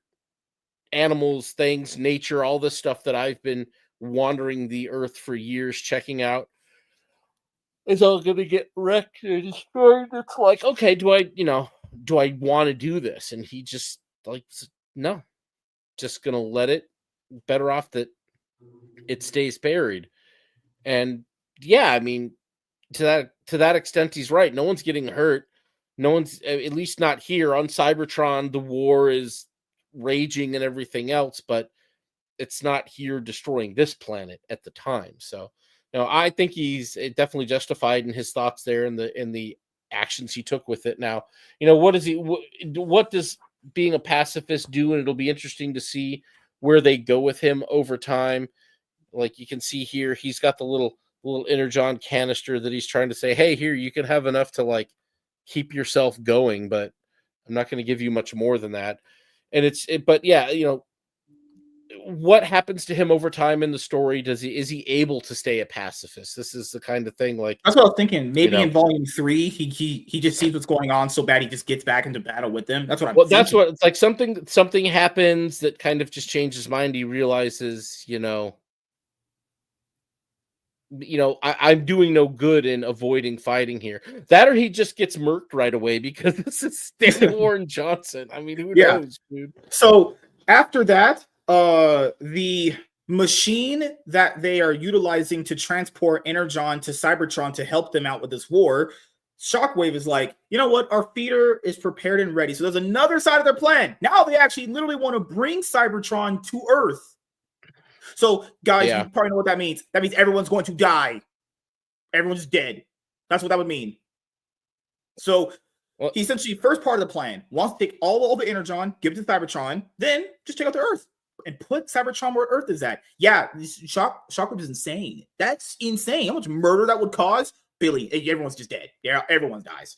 So then later on, Shockwave ends up tormenting, Cliff Jumper and Jazz. But before that, there's, some brewing tension between Alita and RC because Alita feels like RC just gave up on her master because Ultra Magnus, it's revealed that was the master that she was talking about with Carly earlier on in the book, actually. And, Alita also has the same issue with Optimus Prime because she felt like, hey, you started this war with Megatron and you kind of just like left us, So later on, that's also going to get brought into conflict as well. So then you see the second part of Shockwave's plan come to fruition. Now Earth is starting to begin to merge with Earth. That's not good. That is not good. Everyone's going to die. So and then you also have Beachcomber. He's trying to figure out what's going on. Then after that, RC gets into she punches Alita for basically just talking shit to her. And then, Wheeljack and Optimus are talking about, hey, how are we going to get to the Decepticons? We don't even know where they are. And then, Ultra Magnus is looking like he's about to get repaired. Then you also have, RC and Alita talking again because, she apologized. She's like, I don't want any trouble. We're all in the same cause here. Then Wheeljack is able later on to figure out where they are, and they'll set coordinates to go and actually fight the Decepticons. But Alita is very not much happy with how the situation has become because Optimus is here, fighting on Earth, defending these people, but there's people on Cybertron that need help too, So, and keep in mind from her position, guys, she's been almost killed since the beginning part of the story, all the way to where she saved him. So you have this conflict going, and she's asking, well, what about Cybertron?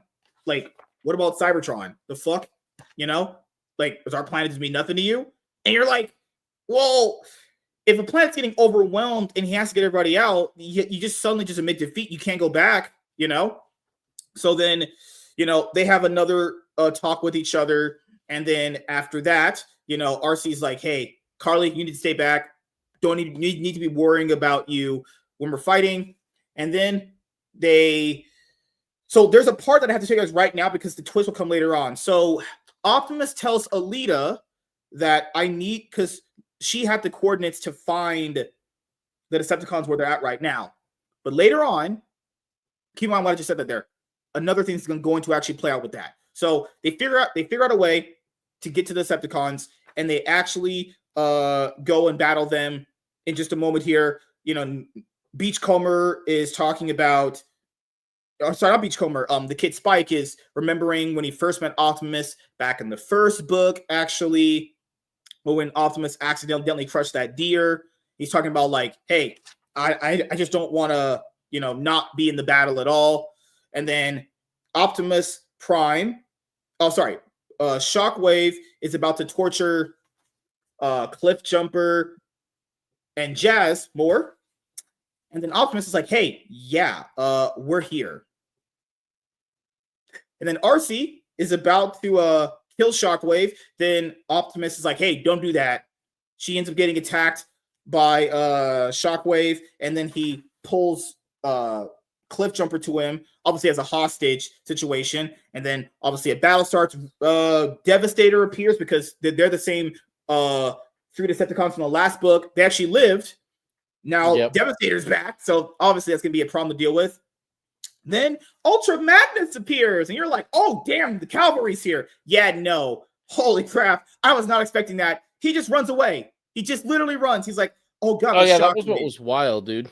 Yeah, that was so wild. Like, here's this 2-page. He's like all fucking jacked and then it's just like it's so fucking wild. Like the next page you turn and he's just like Oh, fucking Shockwave! Brr, I'm out. Like, nope. Shockwave said, I broke his mind. Yeah. If you guys see what Ultra Magnus looked like at the beginning part of the book, you know that he was tortured to death. Like, you can't really fault the guy for that. If someone like tortured the shit out of you, could you sit in the same courtroom as that person if they were like on trial to go to jail?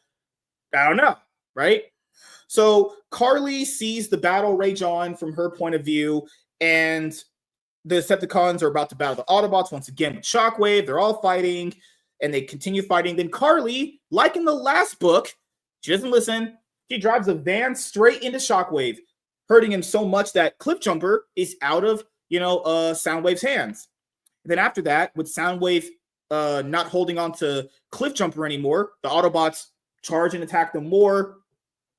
And then they fight Ravager more. Cliffjumper's hand gets stuck, which is just how Cliffjumper is. He doesn't mind his surroundings at all, doesn't just understand where he's at most of the time. He's also a younger Autobot than them.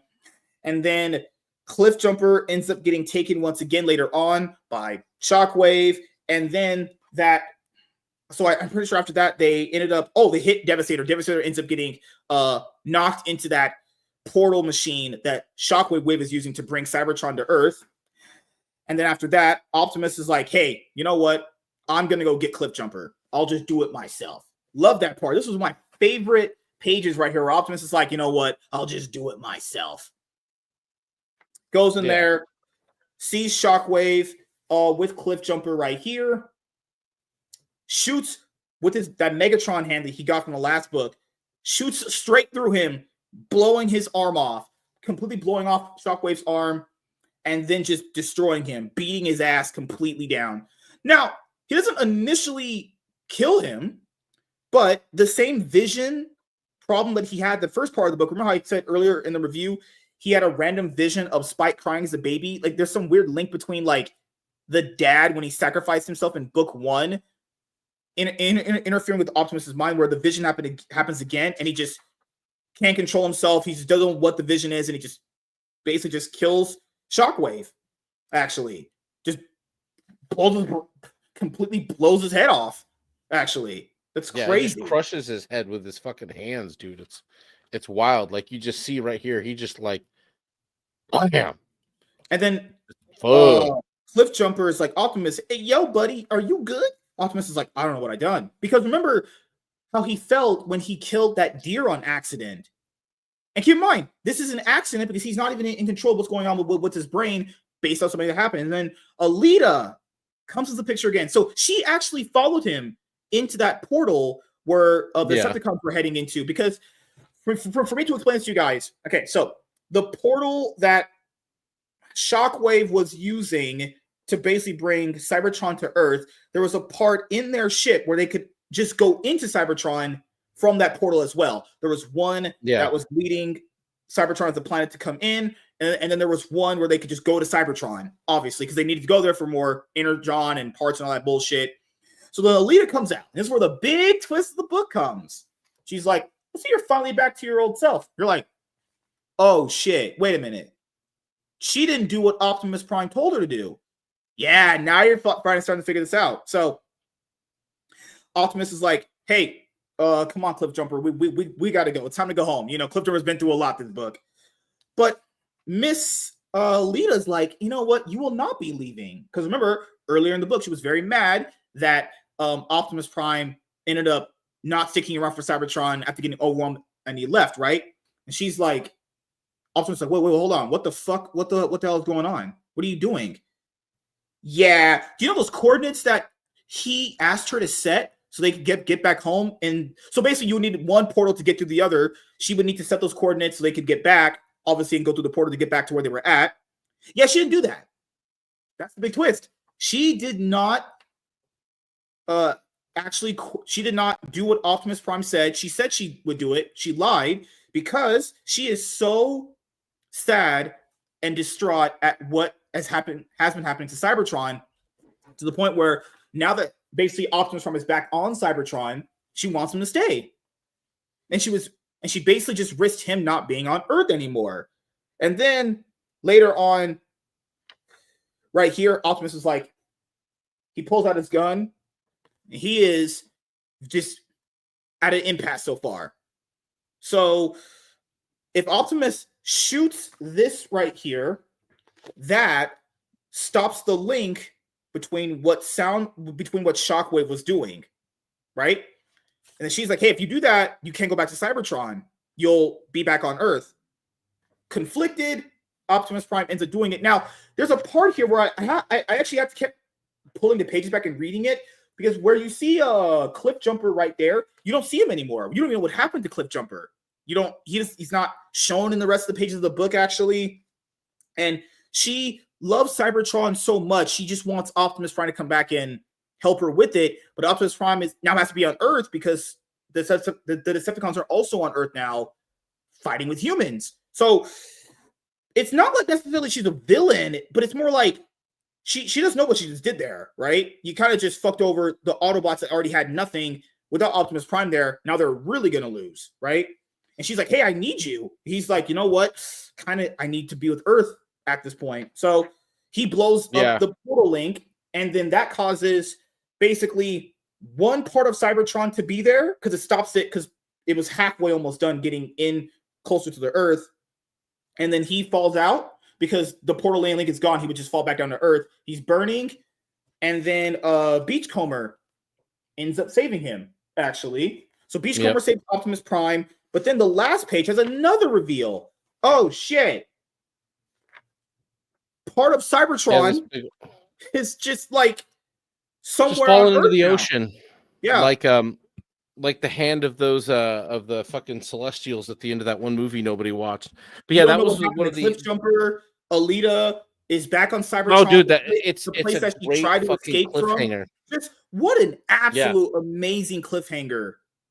Oh, dude, a great cliffhanger, and just like the ending, the stuff with Alita. What I love there is you actually got to see, because you would think this, I would always think this as well back, then as like, what is happening on Cybertron, and there are those instances where they'd go back and you'd see that like shit's still going down on Cybertron, and this is the thing in the story too, and it's kind of the thing that I felt that Alita was missing here, is that like the one thing that nobody sees but everybody kind of understands, I think, or maybe everybody understands, maybe they don't, but like the real reason like Optimus can't leave, I mean, you're painting like he's worried that there's a shit ton of powerful Decepticons loose on Earth and somebody has to stop them. But moreover, the leader of the whole fucking thing, the biggest, the baddest fucking one, is on Earth. Megatron is there somewhere.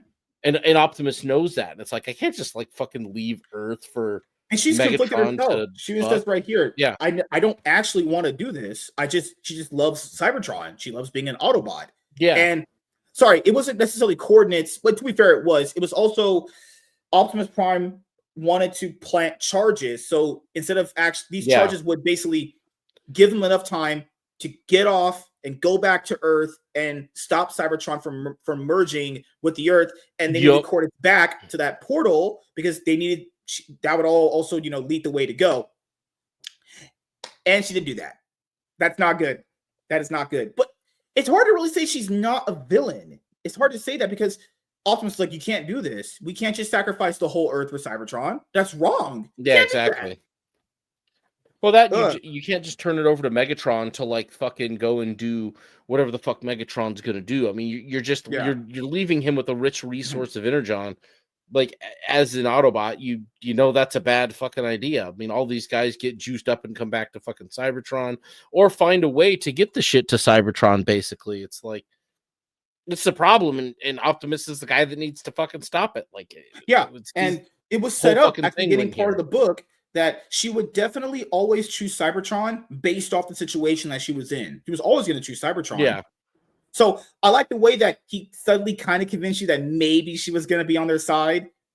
And then, I mean, to be fair, you could probably see the twist coming. She was always going to choose Cybertron based off the situation that she was in compared to Optimus's. That's just how it was. But even though it was kind of predictable, you still liked the way it played out, and the way that it played out for not only just the story going forward, but Cliff Jumper. We don't know where he's at.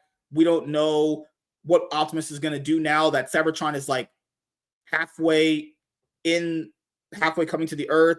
There's like a piece of it on Earth apparently now. Yeah, it's going to be interesting to see what comes of that, because you're going to have Soundwave didn't die either. You're going to have humans fucking with it. So I'd imagine you're going to see Yeah, well, they're all still there. I mean, even Starscream isn't necessarily dead, and I liked how the Combaticons showed up, but like basically we're almost comic relief. Like they just kept getting like their asses handed to them, or the one of them got cut in half, like they were about to combine and shit was going to really go down, and then nope, that didn't happen at all. So, be interesting to see them. I do love Menasor, or not Menasor, sorry, Bruticus, but. It's, it'll be good to see that in a future book. That might be a reveal for the next round of them. But yeah, it's going to be interesting to see because that chunk of Cybertron is going to have implications for the G.I. Joe books too. I mean, knowing how Cobra is basically using Megatron and Energon to kind of fuel their war machine, a whole big old chunk of fucking Cybertron shows up. And it's crazy. Maybe Clipjumper is better on Cybertron if he's actually on there, because at least you'll be always kind of worried about him. Like the last part where she's like, you chose them over us. If she ever became a Decepticon, I wouldn't be too surprised about that. I mean, that could do. Who knows? You never know what. In all honesty, it seems like he's got real carte blanche to kind of just fucking do.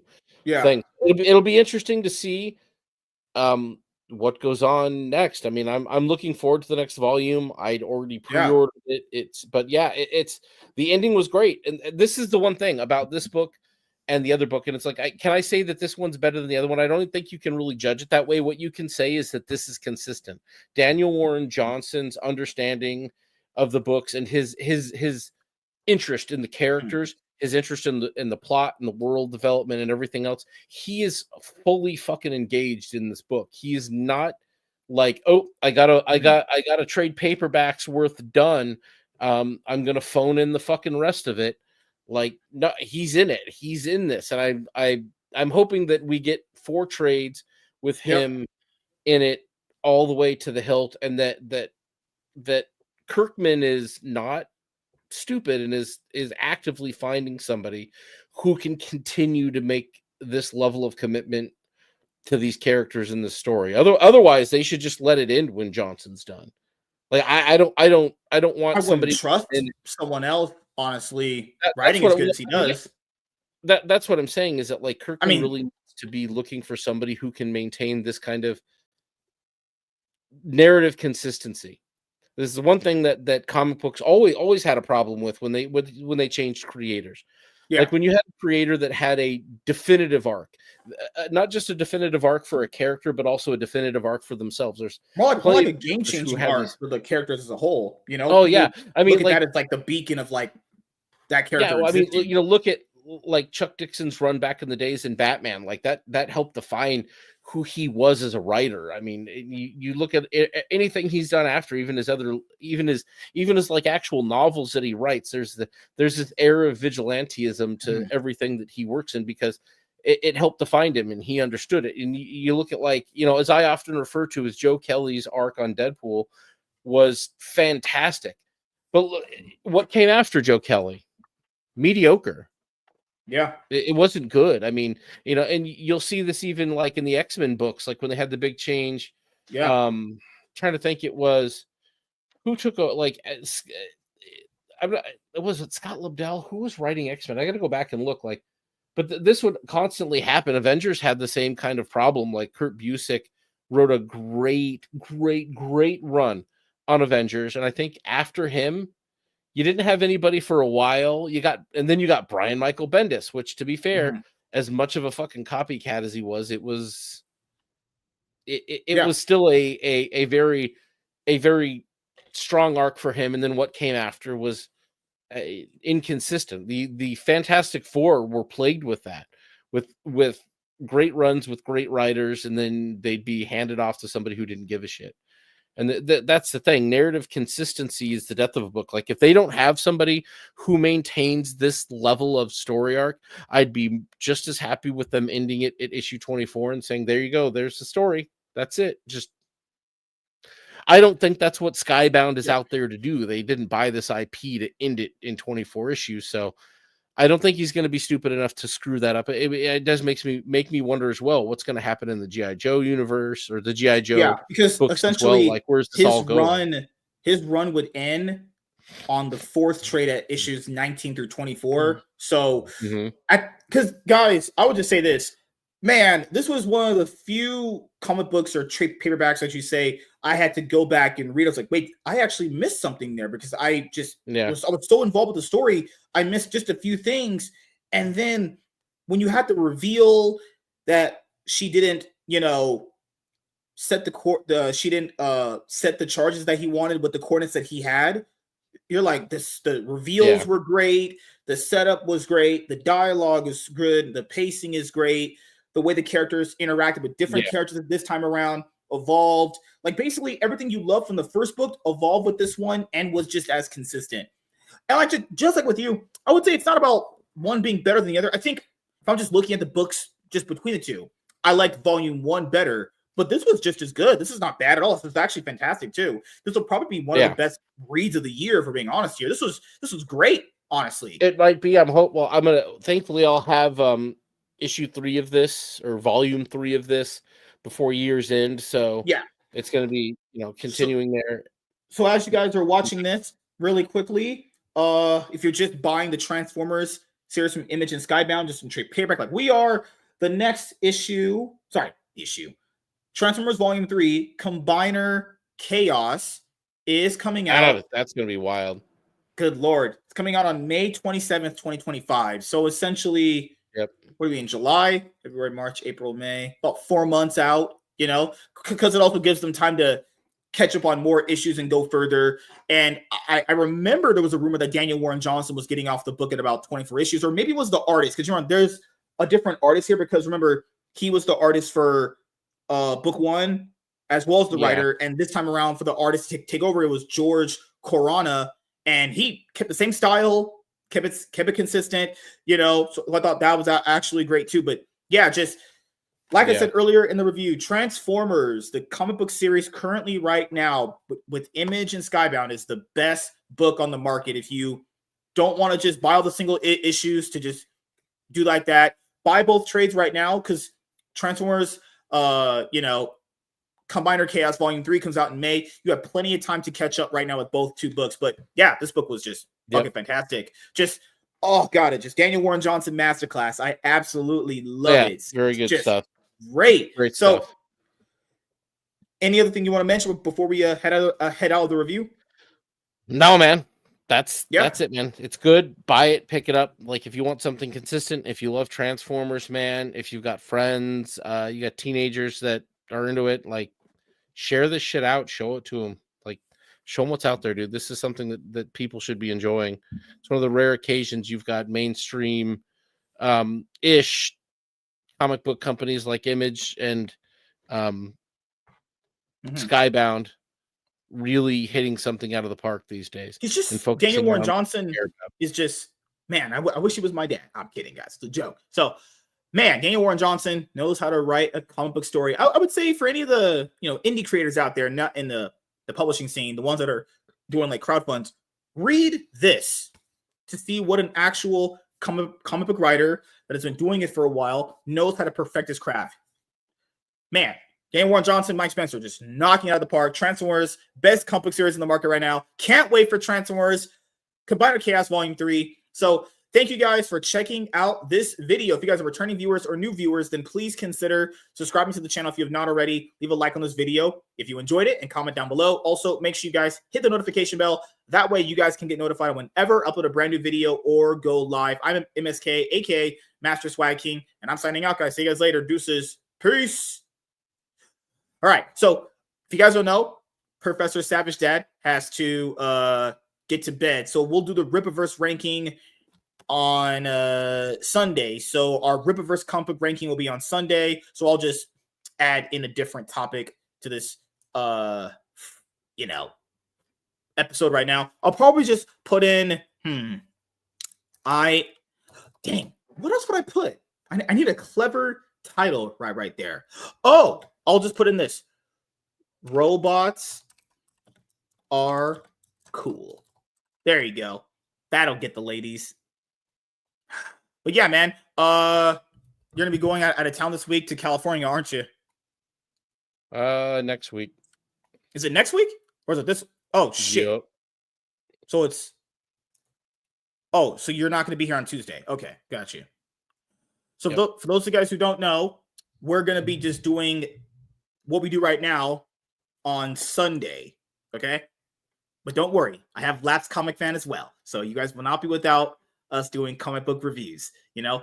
And people say, oh, there's no replacing. We could just do more of the content. That's just a good thing.